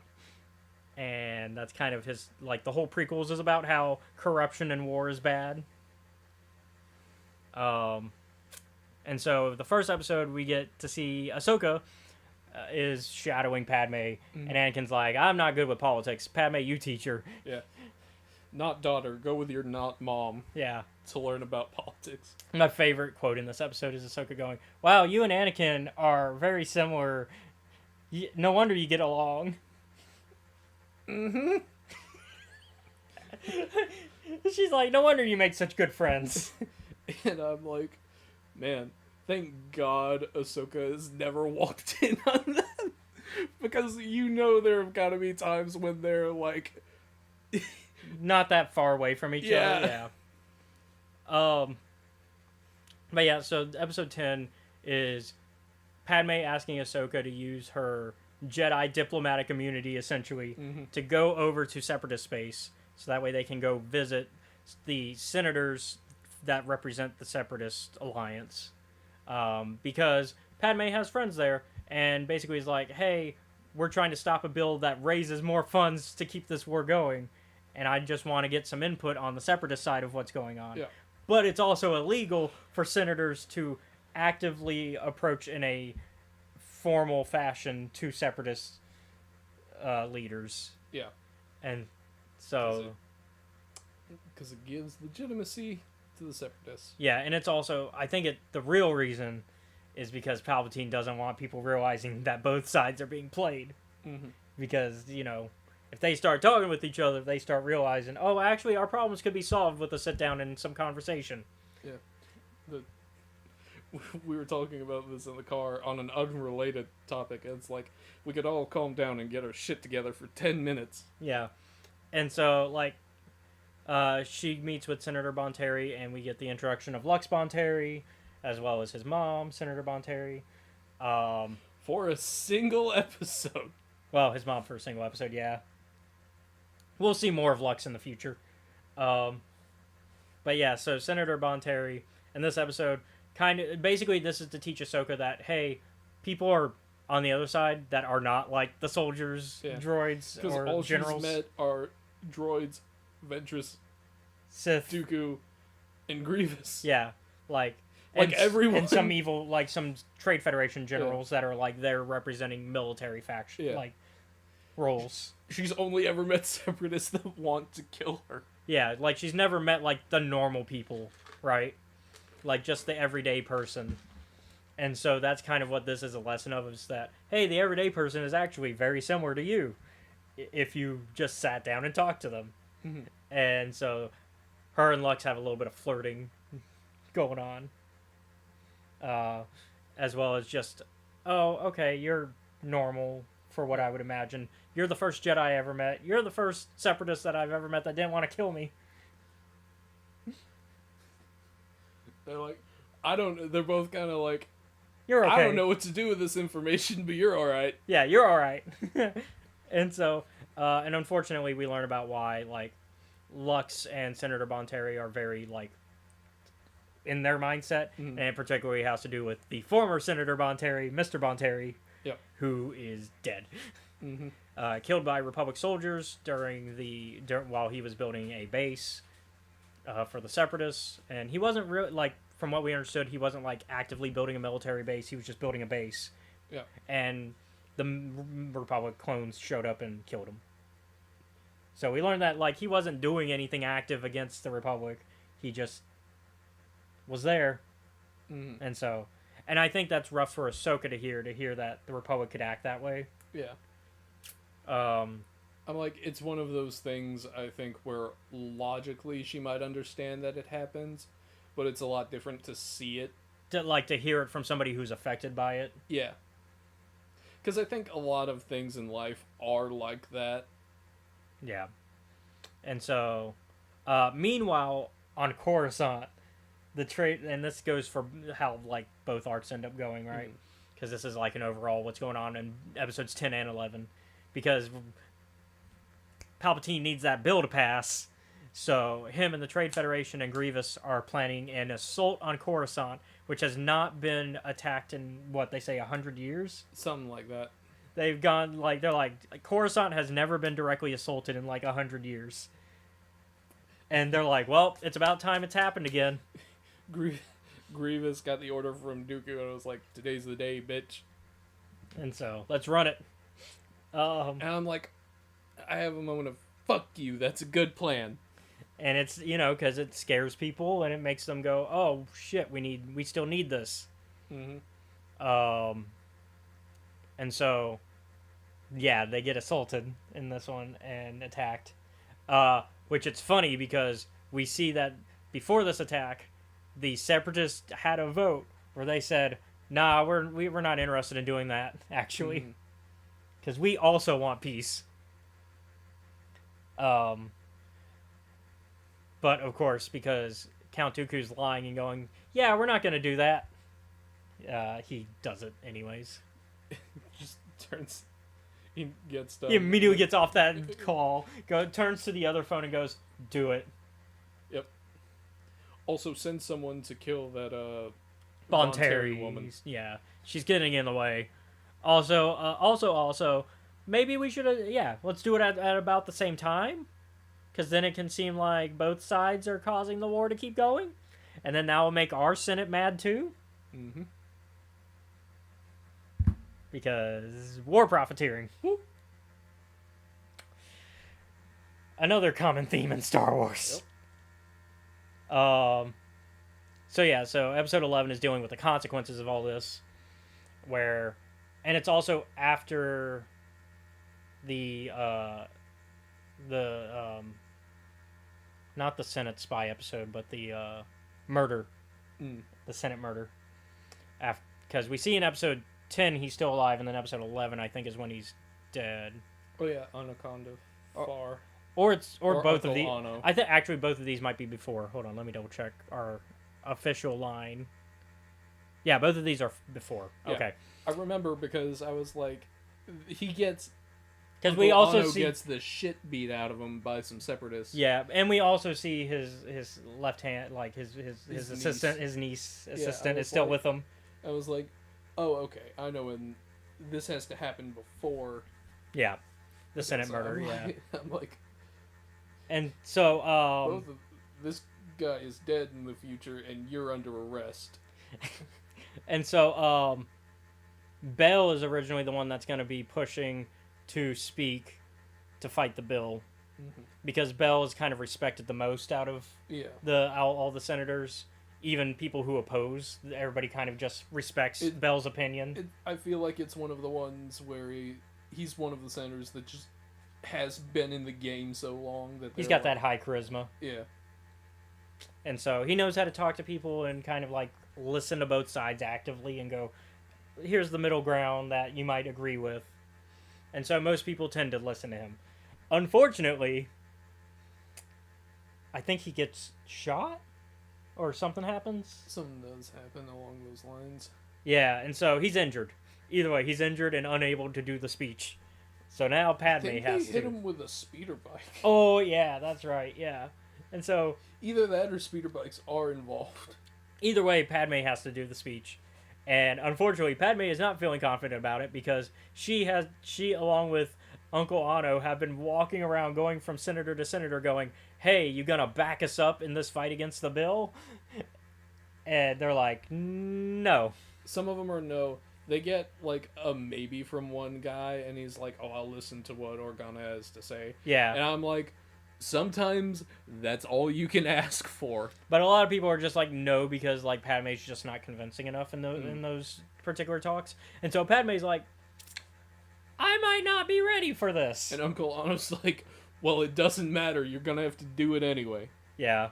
I think this is also a good time where we get to see some characterization of Uncle Anno, because we don't really get to see the positive parts of him. We get to see his fuck up, him trying to make up, and then being killed. Yeah. Whereas I think this is a chance to see, okay, this is why Padme respects him, and we see why he's a good, like, person. Because he does lift Padme up and is like, hey, you can do this, and he's like, and you have to. Yeah. Like, only you could do this besides Belle. Which is, I think Mon Mothma could do it too, but you know. I don't know what she's doing at the moment. Yeah, we know she's in the murder episode. Oh. So we know she's I don't know what she's doing. Because we know she's on the same like sides of these bills usually. Like usually it's Belle, Padme, and Mon Mothma on the same side, like 90% of the time.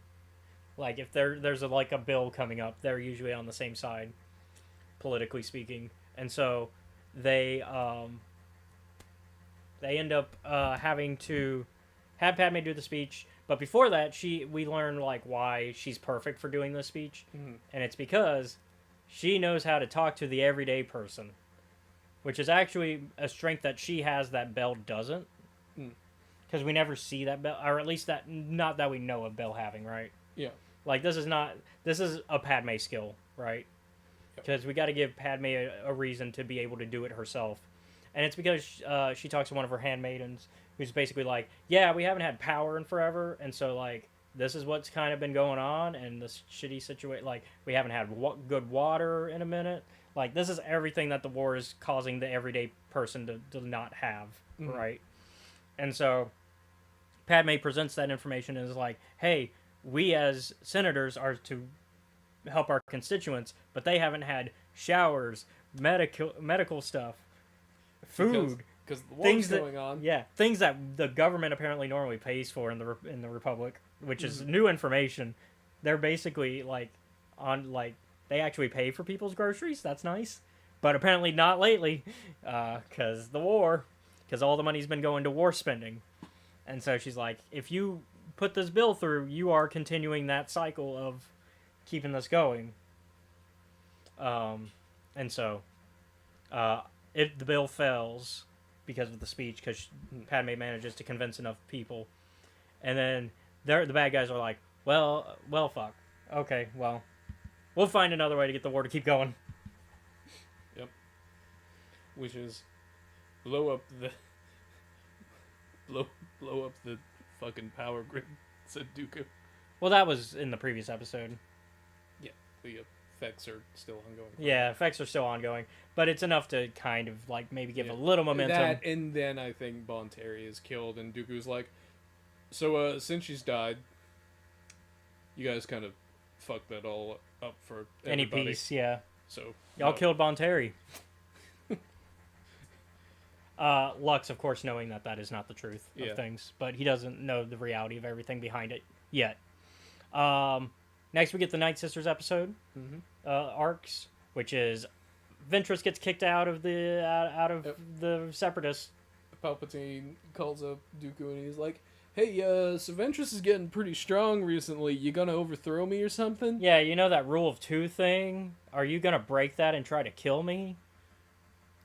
Here's the part where I'm like, I can't be a Sith Lord, because my answer in that moment is, yes, I'm coming for you.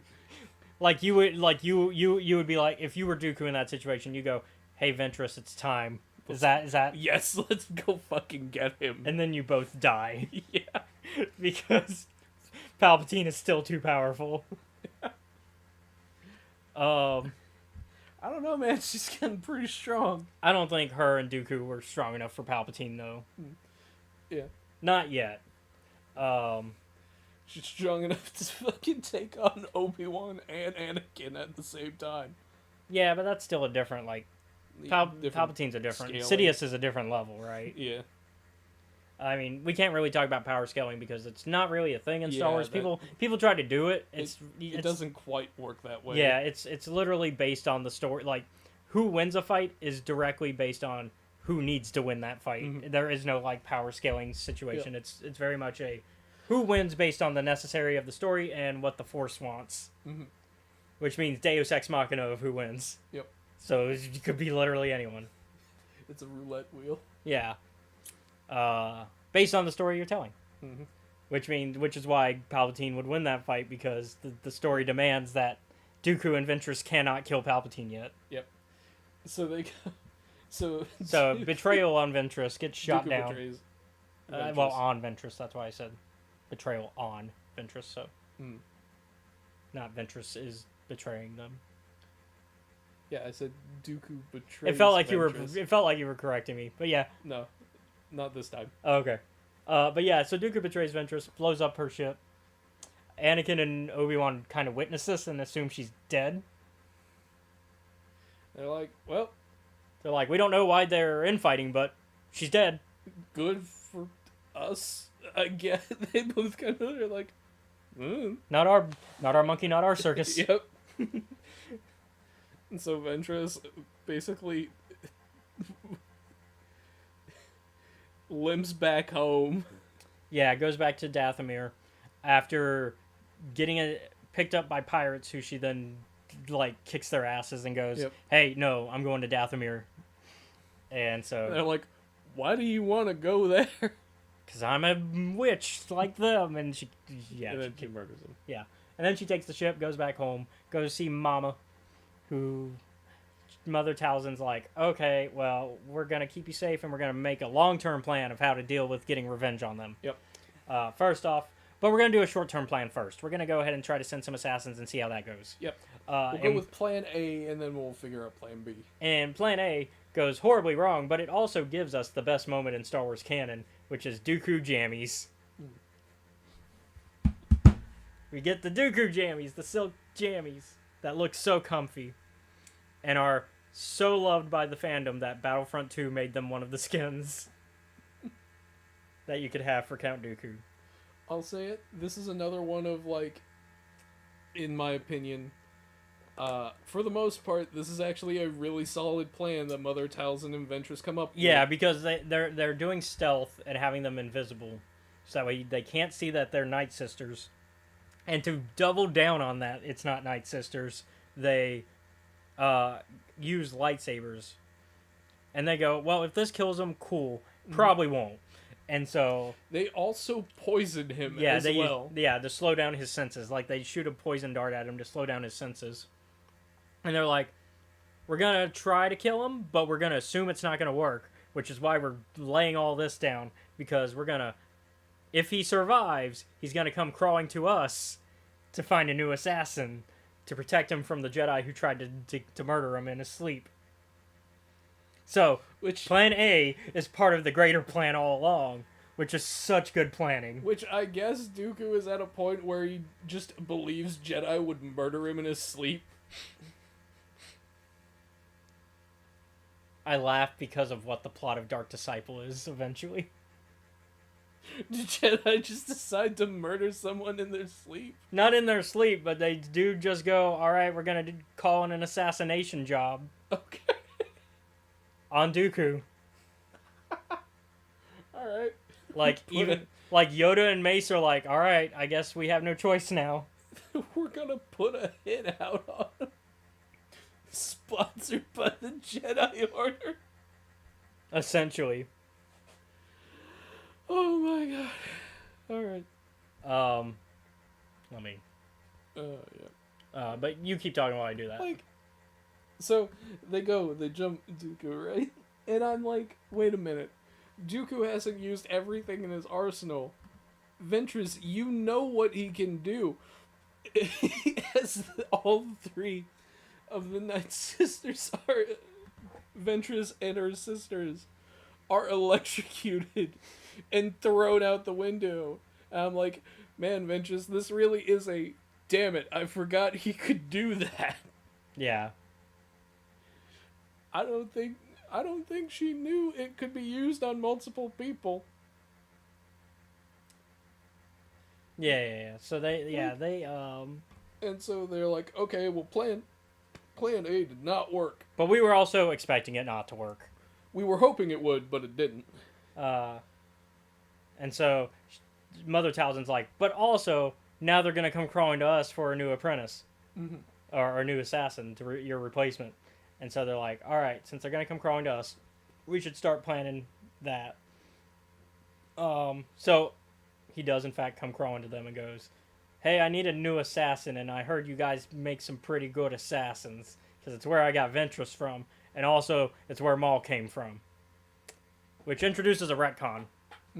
Because this arc brings in 2 retcons, actually. The first one is Ventress's lineage. Because originally Ventress was Ratataki. Now she's a Dathomirian Night Sister. So that was a big change that a lot of people weren't sure about when these episodes came out. And it's very similar to that discussion from last season that we had about the Mandalorians and how people reacted to that. So there were a lot of people that were negative on the show and hated it because of that, similar to the Mandalorian stuff. So for those of y'all who say that the old stuff before Disney was always loved, we've got Clone Wars seasons 2 and 3 to talk about, baby. Because I was there.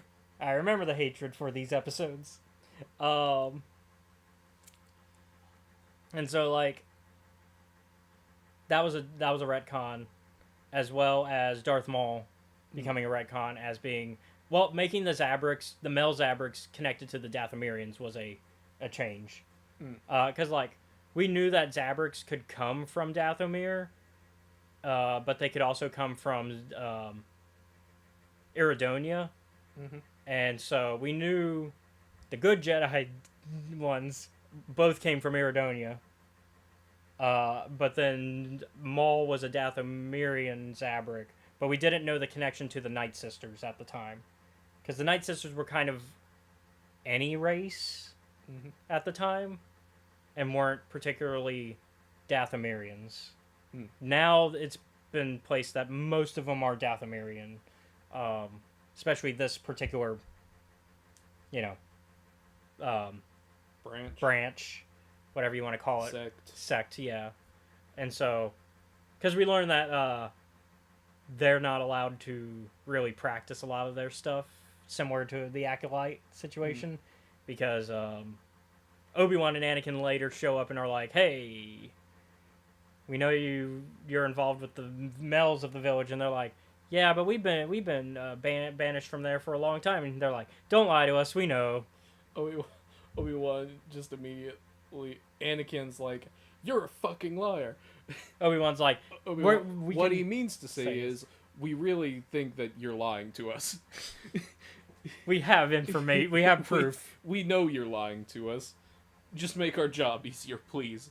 Yeah. We don't want to stay here any longer than we have to. This is, of course, jumping around with the arc, but yeah. So so yes, Dooku does in fact go, I need some assassins, please, and they're like, okay, give us a week to work on it. Yeah. And by that we get the next the next episode of the arc, episode 13, which is the training sequence of Savage. Yep. And Farrell, who, R.I.P. Farrell. Rip. F in the chat for Farrell. Yeah. Because Farrell was a sweet guy. Farrell was a good guy. I'm like, Savage was also a good guy. Also a good guy. He was violent, but he did it out of necessity. Yeah. He wasn't evil. Obviously, we get to a point where he's been tainted by the dark side through the Dathomirian Night Sister magics. And that changes his personality a bit to where he is more willing to follow a dark path. He still makes his own choices. This is still a case of he has to still make these choices. This is not a case of he's been, he's mind controlled. No, he's still making choices. Yeah. This does introduce the first of what I will call the NyQuil touch. Yeah, where they just go, when we get the sound effect. Boom. We get the as he's knocked out. But it Night Sisters, happens to like almost everyone throughout like the next few episodes. 5 episodes. Yeah, so the Night Sisters do They do. their magics on him to Yep. make him more powerful. Like, they make him literally stronger as well as more connected to the dark side. Mhm. And then they give him one more test because he's been like succeeded. He succeeded at all the like physical tests and was one of the last two standing. And then they give him one more test, which is kill Farrell. Yeah. And Pharaoh's like, please don't do this. You're my brother. Weakling. Snap. I'm like, damn, it's like that, man? Also, man, this is where the Clone Wars starts to get pretty savage. Because like the next few episodes are wild, man. So this episode ends with Dooku getting Savage and them going, okay, he's yours now. And Savage goes, all right, now what do you want me to do? And he's like, I want you to do a test run. go attack this Jedi temple, kill them, clear it out. Yep. And he's like, you want me to go after a temple? Yes, it's a military base still, so go. All right. And Savage is so fucking brutal, my lord. Yeah. We get the Savage killing a Padawan with a headbutt Yep. I'm like, well, into the door. I'm like, you know, I didn't. Unnecessary. For some reason, I was like, you know, the horns were kind of small before the evil magic bullshit. Now you look like a devil. And then he force pushes them, right? And all that. Yeah. Yeah. And then what do we start He with? beats droids aside so he can get to the Jedi faster. And you know what? And so, and then what's the first thing we get on the next episode during the narrator? It's him killing that child again. The very first thing we see is in the recap is him killing that child. They're like, The Master and the Padawan, both dead. I think it's the fastest I've ever seen a Jedi killed by a single opponent. and so like, you know it's getting real when that's like the first thing you get in the episode is seeing a kid die. It's like, God. And it's like it's the first thing in the episode, and it's like on a kids show, still supposedly, you know, for kids. And so they end up Dooku still kind of gives him like shit because he's like, you were kind of sloppy. You need to refine your techniques. Yeah. And he's like, It's like, you're really strong, but you lack technique, like, a lot. and then he shocks him and starts, you know, doing the Sithy training of, I'm going to torture you to train you, which Savage does not appreciate. It's like, I'm gonna kill you later. Meanwhile, I hate you. Meanwhile, Obi-Wan and Anakin and some of the Jedi are looking at the holo footage of what went down and are like, God damn, we got a new assassin to deal with. Like, oh, fuck, okay. Because, like, they saw the dead body first, and they were like, oh, is Ventress still around? It's like, no, we can confirm she's pretty much dead. But also, he could have got a new assassin, because whoever killed these guys did not fight like Ventress or Dooku. Yeah. Also, there aren't any lightsaber marks on the body. Once again, just so savage. They literally call the Savage a monster throughout the episode. Yeah. Even when they encounter him, they're like, that's not a guy. They're like, this guy's a monster. And so, yeah, they eventually fight him. They run into him because his next mission is to bring back King Katunka to Dooku, so that way they can give punishment for what happened for the Ryloth situation, right? Yep. What does our boy do? Well, he brought back King Katunku. He's a little bit less than alive, though. Yeah, because he saw the Jedi coming and was like, look, I'm in a hurry. I need this guy. Snap neck with the Force. With so much ease. Like, he did not... It was so easy for him. Easier than I've ever seen. Like, bro... Bro's rage meter starts at full for every fight. Savage is Kratos in the old God of War games.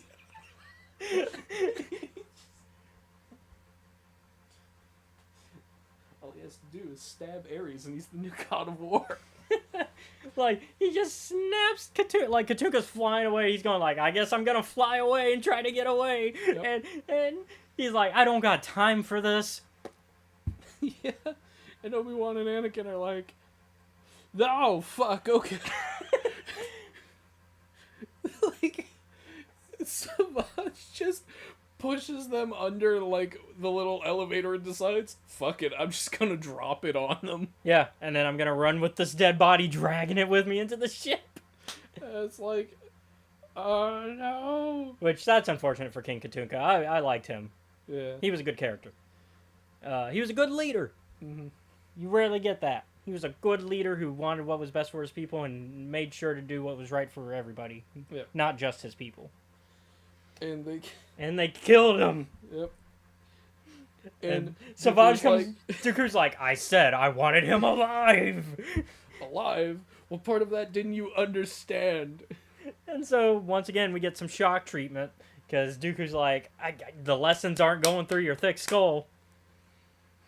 Which, funny enough, during all this, I guess Mother Talzin and Ventress couldn't wait longer because they're like, you know what? It's time to accelerate the plan. Time to go ahead and go kill. I'm trying to think about like what happened between now and like, because it seems like it happens over the course of like 3 days, 4 days at best. Yeah. Because I guess they're just like, it's Talzin rushes it. Like, I like this arc, but it feels rushed. Yeah. Ventress even tells Talzin, hey, he's not ready. Mm-hmm. And Talzin goes, that sounds like a you problem. We're gonna do this. And so... Although, the words she actually uses are, like, if he's not ready now, then he'll never be. So, they go ahead and decide to do this and so, Ventress shows up in the middle of Dooku beating Savage's ass for failure. On top of that, I think Anakin and Obi-Wan are still chasing Savage. Obi-Wan are chasing Savage. And so they end up on Dooku. They all end up on Dooku's ship at the same time because they're. And seeing all of them on the ship at the same time, my brain went, "Oh, this is just a clusterfuck waiting to happen, isn't it?" Oh yeah, and we get like such a good like Western sort of like standoff situation where everybody's fighting everybody for different reasons, and it's just like, oh my god, because the Jedi want to capture Savage for all the stuff he's done within like the 4 days we've seen him, and then on top of that, Savage is done with Dooku shit, and also the Jedi also assume, well, Dooku's here, so if we can get him, we get him. Yeah. So that's a twofer. Yeah. And then Ventress is on nobody's side. It's just like, fuck the Jedi, fuck Dooku, and then Savage is like, fuck you, because this is your fault that I'm even here. Yep. And so then Ventress is like, well, fuck, now I gotta fight you too? Yeah. It's just... It's a chaotic mess. And I love it. I think it's one of the most fun, chaotic messes we get in this season. Like, Obi-Wan and Anakin bust in as Dooku and Ventress leave, and they're like, oh shit! Like, they don't even know what all went down. Yeah. Like, because they still don't know Ventress is alive. Yeah. And Savage just sees 2 Jedi and throws them into the hallway. It decides, fuck it, I'm running. Fuck it.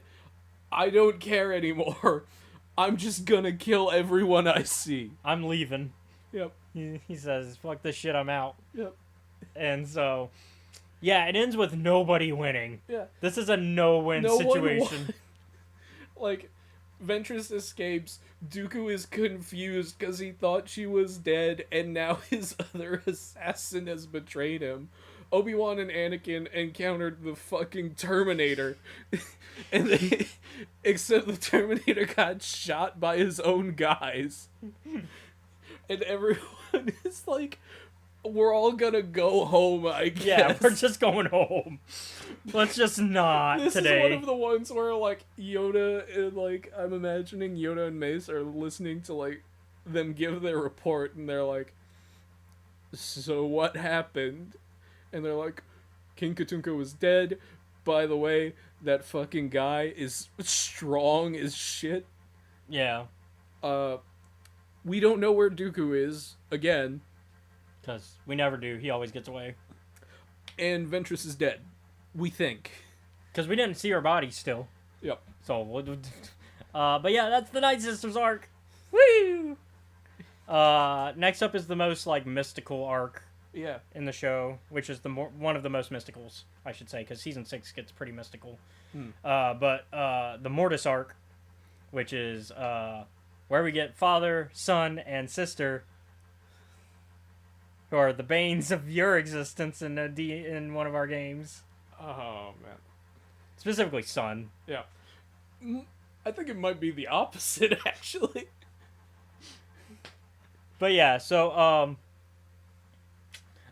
we basically this arc is very much a mystical arc that is supposed to take Anakin, Obi-Wan, and Ahsoka on a journey of like going further through the Force, and is also the confirmation of Anakin's chosen one status. Mm-hmm. This is the arc where we basically get confirmation that yes, Anakin is the chosen one, but he's also already kind of failed at some of his chosen one duties. But he will succeed later, because but for one of the galactic-wide events, he fails, which is keeping son and daughter tamed and basically taking father's place, which is something he does not do. Like, the arc demonstrates that he has the power to do it, he just doesn't want to. Mm-hmm. And then son is like, hey, what if we went and just murdered the Emperor Palpatine? And the Jedi. Let's just get rid of everybody. If we do that, then you won't have to do all that fucked up shit I showed you. Yeah, because he shows him a vision of, like, the future, and it shows him becoming Vader. And so he's like... And this is to motivate him to go down the dark side. And it works! Because the first few tests that he tries to do not work, like using his mom, using Shmi against him. That doesn't work. We learned from the first appearance of Ghost Qui-Gon, hey, need you to, keep an eye on Anakin, because this is a big moment. Yeah. So Obi-Wan's like, got it. Ahsoka also falls to the dark side for a little bit, thanks to Son's manipulation. Yeah. She gets, like, injected with dark side juice. Gives him the dagger that we used in our tabletop game. I saw that and I was like, oh, okay. You know where this is going now. I know where this is going. I, too, had a moment where I considered, what if I just stabbed this guy? And so... Ultimately, I didn't. So, Son... Sorry, Pants didn't. Yeah. So, Son... I used it to get rid of a different problem. Yeah. After Son nagged me about it, like, 3 separate times. Because it would have not only been bad for, like, Pants and his crew... But for the galaxy. But the galaxy as a whole. But yeah, Son essentially is like, I need the dagger so I can kill my father. Yeah. And then I can be in charge. Mm-hmm. Unfortunately, that's not the way things go down. No. He ends up killing Sister. Oh. Which, that's kind of an important moment because we start to see, even in this season, we start to see some hints that Ahsoka kind of takes on a lot of Sister's, like, mannerism. Like, she has a connection to Sister now. Qualities. Yeah, qualities. And of course, one of the big things that we see in Rebels and other thing, and even the Ahsoka show, we got the Amori birds, right? Which are representations of Sister, because Sister can turn into them before she dies, and we see. Yep. So the Amori bird is very important to acknowledging that. Yep. And so, what ends up happening is they end up dealing with Son, and then they're like, okay, well, now we can leave, because now that we've made such a mess here. Yeah. Mortis is what I call a complete fucking disaster. Yeah. It is. And only, I think, Ahsoka and Obi-Wan remember it, but Anakin does not. Well, no, he remembers it. He doesn't remember the visions he was given. Because, remember, Father goes, yeah, you can't remember that if things are going to be balanced. Yeah. It's like, And that's when you get your second case of the... Yep. Except instead of going like this around the heads, he just points at the forehead. It's just what everyone does. I thought one Nope, of them Mother does the... Talzin, same thing. Okay. Ventress, same thing. But yeah, so, And so, they wake up, and they're, like, in the middle of space, nowhere. And they're like, how do we explain where we were? Because it's not on the star charts. They go... Yeah, because they try to explain. And no, then, Rex goes, hey, where did y'all go? Because you were gone for a second there. And they're like... 3 days. And they're like, what are you talking about? It was only for, like, a minute at most. And I'm like, oh, so time must move differently in Mortis. Well, also, it's kind of like its own force plane of existence. Yeah, like, we see that the planet appears out of nowhere. It's not on the star charts. And then, secondly, then it disappears when they wake up. Like, Yeah. And then I'm like, so does this mean Commander... Nope, almost fucked that up. Captain Rex was just like, where the fuck are you? He's just calling them over and over on the holo for like a minute. Yeah. They should be able to pick up. I don't know if they're not. Then we get the Citadel arc, which is an interesting one, and I'm curious of your opinions, because I was like, it's one of... So there's specifically the second and third episode of the arc, because we get Tarkin, who starts to explain. Tarkin starts to, he starts to poke some holes in the Jedi's philosophy throughout those 2 episodes that he's in. Oh, they're like, sometimes I don't think Jedi shouldn't be leading a war. To be fair, the Jedi would agree with that statement, but for entirely different reasons. It's a case of, I agree with you, not for the reason you said. Anakin agrees with him for the reasons he said, though, because Anakin we see where he's going. Yeah. I was curious on your thoughts specifically with that, but I'll let you say what you were going to say first.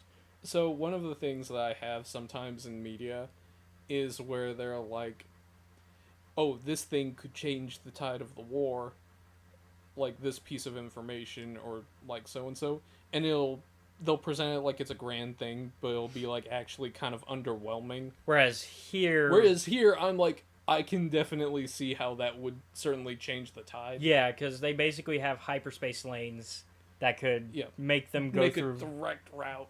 Yeah, which retconning reasons I could argue are nihil paths. I suppose so. Obviously, they weren't thinking of that when they wrote these episodes, because obviously that didn't exist yet. Yeah. But I could make a good argument that, hey, in some retrospect, these are just nihil paths. But using just the information we're given, it's still pretty impressive. Yeah.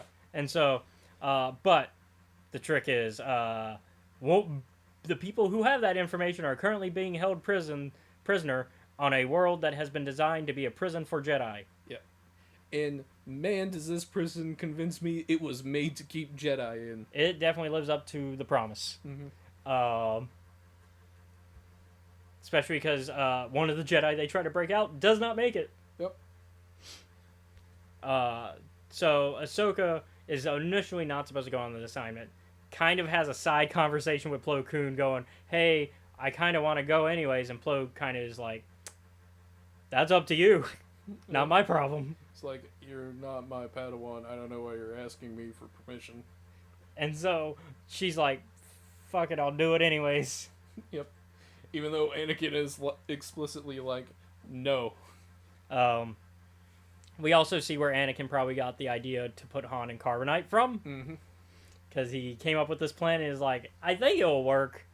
Probably. We'll be fine. We'll wake up in no time. And thankfully it works, which means that's probably where, as Vader, he's like, I know this works, let's do it. Mm-hmm. Also, but we'll double check. We'll do Han first, just in case it doesn't work. Because I want to do it on Luke as well. Maybe carbonite got shittier in the 20 years since I've done this. So just in case, let's have Han be a test subject. Mm-hmm. And so. Yeah. So that happens. And then, like, the argument between Tarkin and Ahsoka at the end is like, I have half the coordinates. Tarkin's like, well, I have to go and give these... At the end of the arc, yeah. I gotta go give these to Palpatine. Because originally it was being held half by Evan Peel and then the other half by Tarkin. And we learned that I guess the Force kind of wanted Ahsoka there because of how things go down. Yeah. Because I feel that Ahsoka was meant to be there, and the Force kind of rewarded that by going, hey, Evan Peel was definitely going to die in this mission no matter what. But Ahsoka being here means that Evan Peel had somebody to give the information to that he knew would not give it to anybody else. A lot of Ahsoka this season. We're getting I'm not complaining about it. Ahsoka's character growth this season. And we're going to definitely talk about that in the next arc. But I would do, before we get to that arc, I do want to also talk about we lose Echo. Yep, Echo. Except we don't. We don't. Back later. We know he comes back later. But... if I had seen this at the time, I would be very convinced that he's dead. Oh no! Ex-co-host of the first season, she hated that he died. Lincoln was upset when Echo died. Echo, and then somebody else dies a little later. That's more heartbreaking to her. Because that one is a proper death that we don't get back. But we'll talk about that when that season happens. But yeah, Echo's dead. Who's left? Let's see, we got Fives. Who's left of Domino Squad? Is that it? I think that's it. Shit. Yeah. Yeah. Domino Squad be falling over like dominoes. Fives. Lucky. No, that doesn't make sense. Well, Lucky was Boba's fake name. Yeah, so that doesn't help. Not to be confused with another Lucky from later on. Let's see. Domino Squad.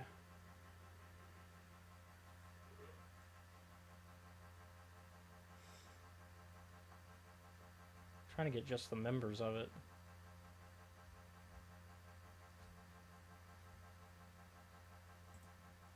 Yeah. We know about that.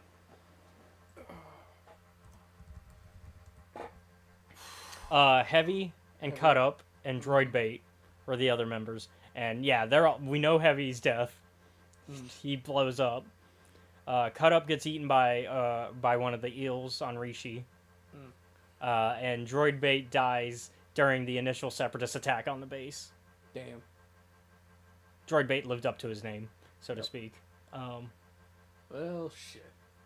So yeah, that left Echo and Fives, and now Fives. At least at the time of where we're at in the show. Because obviously we know information about Bad Batch and all that. Echo obviously survives. But we can, at the moment, we will assume death. Next arc, though, is... they get back. Ahsoka gives the information to the Council, and Tarkin gives the information to Palpatine, and Yoda's like, okay, I guess me and Palpatine will have to have a meeting where we figure out how to parse this information to each other. They just both show up with a holopad, and they're like, here, we're done. I think also... I think these hyperspace lanes do show up later in canon somewhere. Confirming that Palpatine does eventually get both halves. Yeah. Because I think the Empire has access to it later on. Nexus Corridor, that's what it's called. Yeah. But the next and final arc is the Padawan Lost arc, where we get to see the most developed, like, where Ahsoka's growth has brought her. Because I think, so Trandoshans kidnap her after one of the battles, and bring her so that way they can do a hunt, because Trandoshans have this thing where they basically worship a goddess called the Scorekeeper. I think that is still canon. And basically the whole thing of the Scorekeeper is honorable hunts earn you points, and essentially earn you honor within the view of the Scorekeeper. And I don't know if they have like a Valhalla thing or not and how that works, but I think there is something like that. You would imagine so, right? Yeah, I think it's like the better your score, the more likely to go to Trandoshan Valhalla you are. Right? Yeah. Because, like, I think I've seen, and while reading through High Republic and other stuff. I think Bosk has mentioned it too. Yeah. Like, it's by the scorekeeper is just like, my god. Yeah. And so, yeah, so that's their religion within Star Wars. And so that's why they hunt things all the time, and why a lot of their occupations are as bounty hunters, because you're going to earn more honorable hunts from bounty hunting than you are from just killing Joe Schmo, The right? difficulty of the hunt determines the worth. Yeah. And that's why Jedi are a very important thing for them to hunt, as are Wookiees, which is important to the second episode of this arc. Yep. But in the first episode, we see that a bunch of other younglings have been here for a while. I think essentially 2 years is what they give, because they say like 2 rotations. Yeah. So yeah, they've been there for 2 years. So pretty much since the start of the war, which means they don't have actual combat experience, which is something that I think is made clear by how they're like, we don't really want to fight, we just want to survive. Mm-hmm. And Ahsoka's like, nah, I know how to do this, because she's been fighting this war. Yeah. And so the leader of the youngling is like, I'm not sure about that. Eventually they come to Ahsoka's line of thinking after they kick the ass of one of the Trandoshans and save Ahsoka from him. Yeah. And then And that youngling dies. later, during the next fight with the one that's on the main Trandoshan on the hunt, because it's the dad Trandoshan who's like in charge of the pack, and then his son is the one that they're like, yeah, killing Ahsoka will get you so many points. Because remember, they fight that first Trandoshan, then they fight him later. But yeah, so they fight the son Trandoshan and kill him, but in the process, the leader of the younglings gets killed, and is like, and Ahsoka's of course like, oh my god, and the youngling is like, well, yeah, this sucks, but hey, thanks for showing me that we had this courage all along, and because we were really doubting ourselves until you came along. So self-doubt, kind of a thing for that arc, for that first episode in the arc. I think we also are seeing like where Ahsoka's becoming more and more a leader, because of the Clone Wars, and we start to see like the kind of Jedi she is, and it's something that she talks about at the end of the second episode, at the end of the arc. It's that she's taking on these teachings of Anakin, and while... Oh yeah, meanwhile on Coruscant, Anakin is freaking the fuck out because where's my not daughter? Yeah, Anakin is failing that test that Yoda's set up for him. He is failing so hard right now. Because the whole, hey, you gotta be able to let go. I think one of the things about Jedi is they are very, Well, the thing is, they are... hold on, let me finish. They're very wishy-washy about, like, what they think their locus of control actually is. Like, being internal or external. Anakin is a very internally focused locus of control. Meaning that long and short is, if something bad happens, it is my fault and my job to fix it. Yeah. But also... Which is not the case. No. And also, the Jedi are like, hey, we are looking into it. We just have no information yet. We can't find her if we don't know where to look. And we're not just going to spend the resources of the Republic looking for her. Because that's also... Unfortunately, that is the reasonable thing that we can do here. We have a responsibility to the Republic as we are currently generals in a war. Like, there's a war going on. We'll do what we can, but... We can't be actively searching. Because that wastes the resources of this war. If it was peacetime, it'd be different, but it's not. And so they're like, we got to trust that we'll figure something out. And you also got to trust your apprentice to be able to handle herself. That's the other part of that lesson, right? And so I think it's a lesson that he kind of maybe learns. I don't think he really takes to heart at the end of this episode. Or at the end of this arc. But Ahsoka's taking these lessons that Anakin has successfully prepared her, I think. I think he has already prepared her for the galaxy at this point. And while Anakin's lessons can be taken a wrong way, and because obviously his lessons do lead to the dark side if you just interpret them, like, if you take the interpretation that Anakin would prefer you take, you will definitely go more dark side with them, right? But we see that Ahsoka is able to take those teachings and still apply them as a Jedi. And I think that's an important... The lessons Anakin gives are not always bad, but once again, there is... how you apply them. How a lesson is applied and the interpretation. And so I think she's applying them well, and we are starting to see that maybe she's ready to be a Jedi out in the galaxy, right?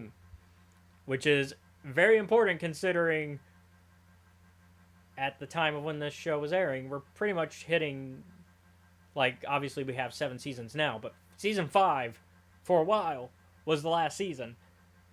Before Netflix then did one more season, and then Disney Plus eventually, tons of years later, made a final season, right?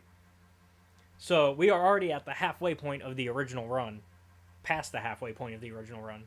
So we have to have this character development of Ahsoka, because right now, a lot of people are wondering, okay, what's going to happen to Ahsoka once Order 66 happens and Revenge of the Sith happens?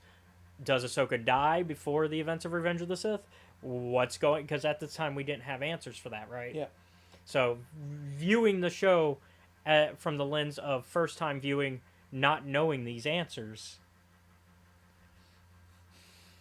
we're seeing that she might be capable of herself, and that could lead to her surviving Order... She might make it. She might make it. But also, we don't know. Yeah. And so... And, of course, we get Chewbacca, which is also great, and I knew you were going to be happy about when...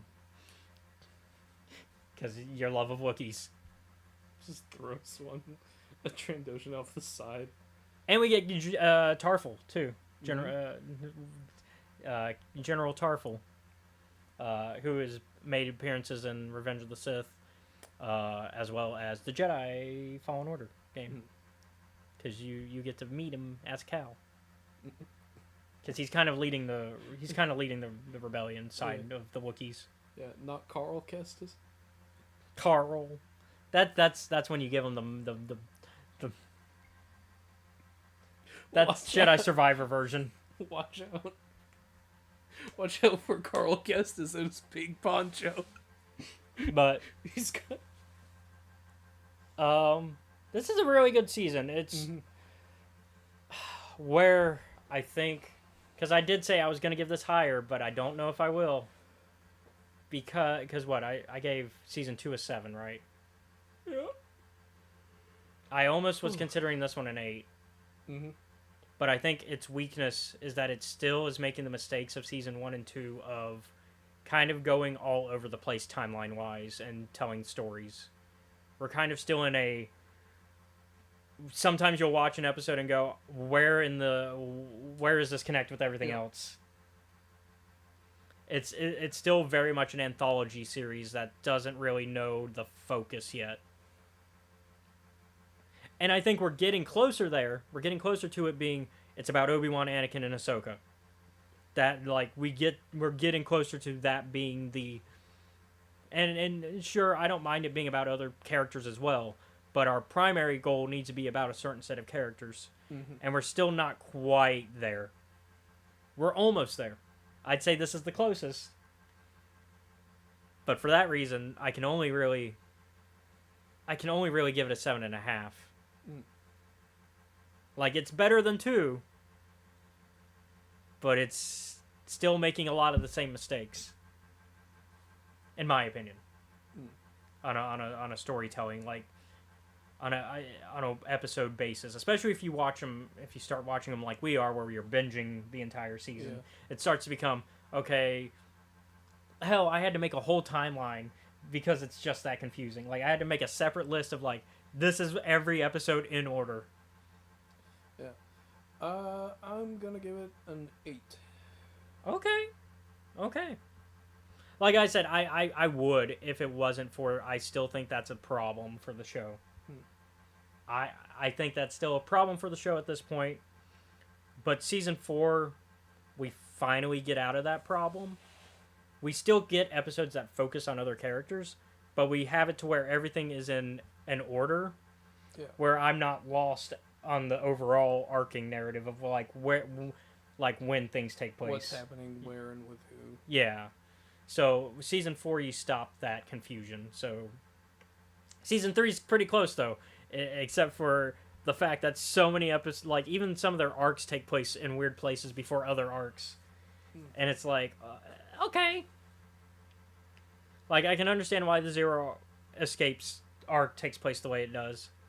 I can understand even why, like, the Domino Squad one is the way it is. Mm-hmm. And I could even give benefit of the doubt for Supply Line. But then we get stuff like Sphere of Influence that didn't need to be in a weird spot. We didn't need Mandalore Corruption to be all in a weird place. We didn't need Heroes on both sides. We honestly didn't need Uncle Anno in Heroes on both sides. I like that he's there. And I like that he is used as the voice of reason for Padme to kind of elevate her. Mm-hmm. But the same, you could have done it without Uncle Anno, because you could have done it with Mon Mothma. You could have done it with literally any character that, like, we know of already at this point, right? So it didn't need to be before the murder episodes, right? And then from there, it's actually in chronological order already. So, like I said, it just bounces around in such a weird way. But, so 7.5, 8. Not bad, though. Yeah. Sorry. Sorry. There's a reason a lot of people like Clone Wars. So, I mean, I think we're hitting the stronger seasons. Like, I think 1 and 2 are the weakest seasons. I think we are in the strong part. I just think 4 and onward are the strongest. But yeah, with all that, that's it really for today's episode of Escape Reality Star Wars Talk. I've been your host, Caleb. Be sure to like, comment, follow, and subscribe to us. You can find us at Escape Reality Films on YouTube, Twitch, Kick, and TikTok. You can also show your support to us by joining our Patreon, which is at Escape Reality Films. Shout out to Jennifer Brantley. Woo! There you can watch our YouTube content before it's publicly available. Also be sure to check out our Discord, which is also linked wherever you are watching, so you can become a part of our community. And hang out with us. We do different things. We do movie/game nights, whatever we're doing for that week on Thursdays. I actually don't know what's happening this next Thursday yet. Well, it's Brits Day, so oh boy, it could be anything. See what happens. It could be. It's because me and my friend Britt, we take turns deciding what to do. This last week we watched more Highlander. We are almost done with season 2. And then that's what we've been doing on my days. And then I'm not sure what she wants to do. We might do more Life is Strange finally, because we gotta get through the rest of the games before the new one comes out. Yeah, which has prompted many questions from me and everybody else. Yeah. So yeah, come check us out. See what's going on there. We also do D&D games in there. And you can always... You can watch me and the rest of the boys burn towns, get money. And yeah, and actually be really nice guests, surprisingly. And that's on Fridays. Yeah. And then that's late night Fridays. Mm-hmm. And then Sundays we switch between 2 different games. We got a Ravenloft game, and we're doing basically Curse of Strahd right now. That one's fun. That's gonna be that's tomorrow that we're playing. We're playing that one tomorrow. And it's going to be a shorter session because I have other stuff I have to do. But you could join in and listen in. All we ask is you mute your mic out of politeness once the game has started. Like, you can talk before we get things going. But once it's time, we just ask out of politeness and respect for the players and myself that you don't talk, because we also do record those games. And then the other game is Acquisitions Incorporated, which will be the next Sunday because... we're going to take a break from Ravenloft for 2 weeks. We're going to have Acquisitions for the 2 weeks for the rest of the month. And so, yeah. And that one's kind of a fun Forgotten Realms setting game where we follow these adventurers who have their own, like, adventuring guild. And they've been going on some wild stuff. And they just got back from being lost in the woods. That episode still hasn't aired. But that's where we last were if you joined the Discord calls. And so and we've got some new art we've been doing for that. So you can check out that awesome art that I've been commissioning that way. That's a way to see that early. I like that artist's work. Yeah, Anastasia's great. I love working with her. She's great. I actually have to check and see if she sent me more art today, because she's working on Dongo, which I think is gonna be the most curious. If you know the game, you realize why he's laughing and why it's got to be. It's the most curious art piece that I'm worried about how that one's gonna how much of a headache I'm gonna give poor Anastasia on making that one. Because so far, really, we've only had to have a couple changes here and there with some of the art as we've made it. And I do plan to make videos showing the process of like each version, as like the line art and the changes we made as we develop them eventually. I'll probably turn that into TikToks. Another reason to follow on TikTok. But yeah, all that is in the Discord. It's a great time. I love everybody there. Sometimes I can pull Pixie, our friends Pixie and Prozac, into playing some First Ascendant with us and watching some Highlander there. She was supposed to be live already, but I haven't seen her go live. But we'll still give a shout out to Pixie. And y'all can go follow her. She's great. She's a variety streamer. Yesterday she played some Final Fantasy 14 and some Once Human. I don't remember what she said she's playing today. She also does Fortnite, Dead by Daylight, which she was just in a tournament for earlier today, on another awesome Twitch user's stream. She also has been doing, I think actually today's Moonstone Island, which is a pretty chill game. It's a cozy sort of game. And she's also done Lethal Company. So there's a good variety of things on there to check out. She's really funny. A lot of funny moments. So definitely check her out. We love her. Other places you can find me include Twitter at EscapeReality94 and Facebook, Instagram, and Threads at Caleb.Lockwood.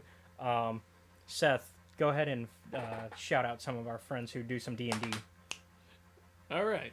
Every Sunday from 5 to 7 Central Standard Time, you can catch some friends of ours over at the Steam Dungeon on YouTube at Trials of Naboo.